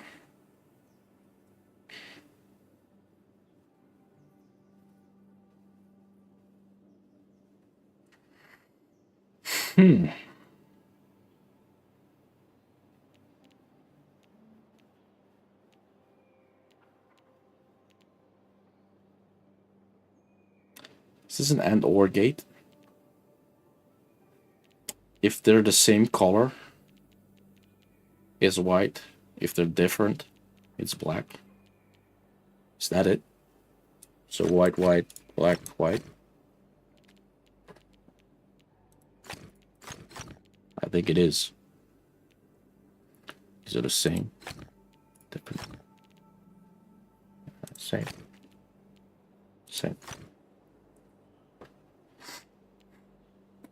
These are all different. These are all the same. These are all the same. Yep. that about it. Now I really should just yeah, just go here and just press quit. It's better this way. I need to do one more thing before we go. And that's check out our new progress, right? Just a sec. Let me find the Safe Stats program. There we go. Trust.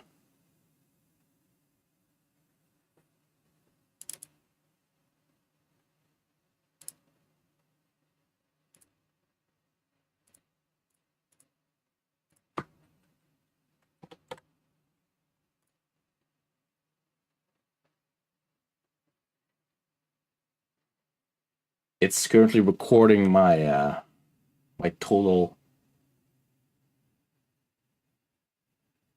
What is it? My total progress. This one? There it is.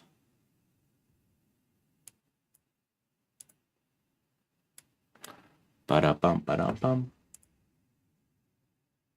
Check out Gongdong. I will. So, compare with the previous one. I have become level 80. I leveled 4 times. What's the overall percentage of completion? I did a bunch of Lucent Water. Almost 40% here. Man, I played so much and I'm like not even close to being halfway done with any of the zones. That is crazy.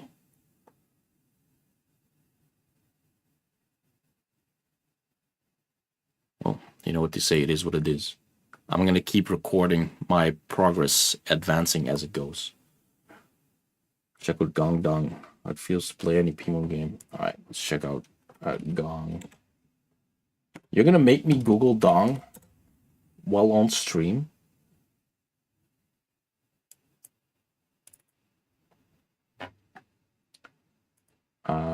What's it called? What's the game called again? Lobco, right?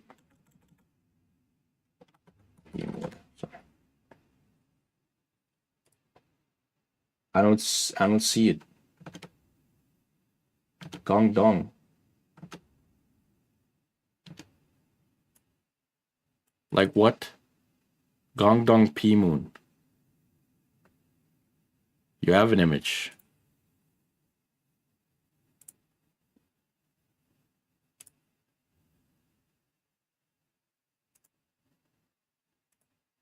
Is that Gongdong? Strongest Lobotomy Corporation agent. Is this a JoJo reference right there? Stats is accurate. I believe it. +5. Man, he's about to go up a bit. God damn. Those are the stats. Biblically accurate bong bong. It is Gongdong, bro. Oh my god. Oh my god. Droopy, have a good one. It is time to call it a day or a night. His stats is that. Oh yeah, you said that. Oh man. Oh man. Oh man. Oh man. Islands of Insight. I'm 154 hours in, and I'm currently about, let's see, 20% completion. So in about 600 hours, I'll be good. Only real lobotomized heads, no Gongdong. I know Gongdong. That's the name of my squad, the Aleph squad. That's the what's it called? The emergent properties of Gongdong resides within the Aleph squad. You don't have to constantly do mirror dungeons anymore. You completed it? You broke through? Heck yes, you did. I'm proud of you. It must be big because you're talking in all caps, so it must be a huge achievement. I have the mirror dungeon level to max. Hell yeah, dude. Nice. You do indeed never have to touch it anymore. Nice. Weeklies. And do it for fun, which is never. Look at that. Lux plays this game. Lux has played 89 hours in total, 8 hours of which were recently. Let's check out what Crevette is doing. Crevette has played this game almost 4 hours in total.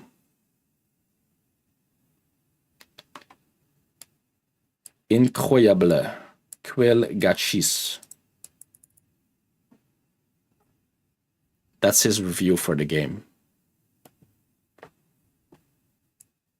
Incroyable. Quel gâchis. This is Crevette's for pretty alright. 7 out of 10. Peter, do you know how many hours you have in LobCorp? Yes, about 150, I think. Lob. Oh, 125 hours. There you go. 125. What about in lore? You don't want to know. Library of Runia. 8. I'm 8 hours in.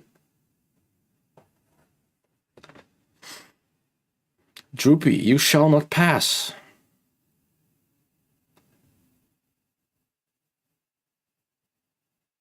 Eight hours. What are you on? 262 hours. Jesus. Wolfie Candy has 130 hours. I also got all the endings. I believe that. You just keep on. I didn't realize you were still like in the middle of completing the game, because when I started playing the Library of Runia, I was thinking you were already like way past this game. Kind of like how when I started LobCorp, you had already 100% at LobCorp. But you were still in the midst of it. January 22nd.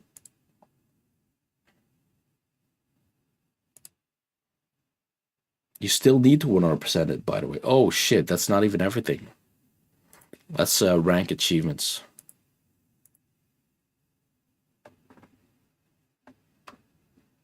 Yeah, you don't even have 15 strength in a single scene.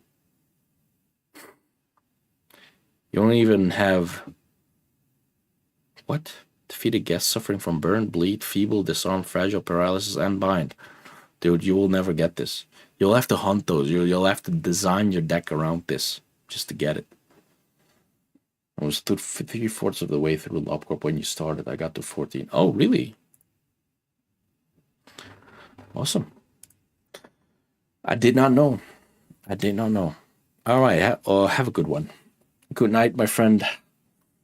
I will see you hopefully tomorrow.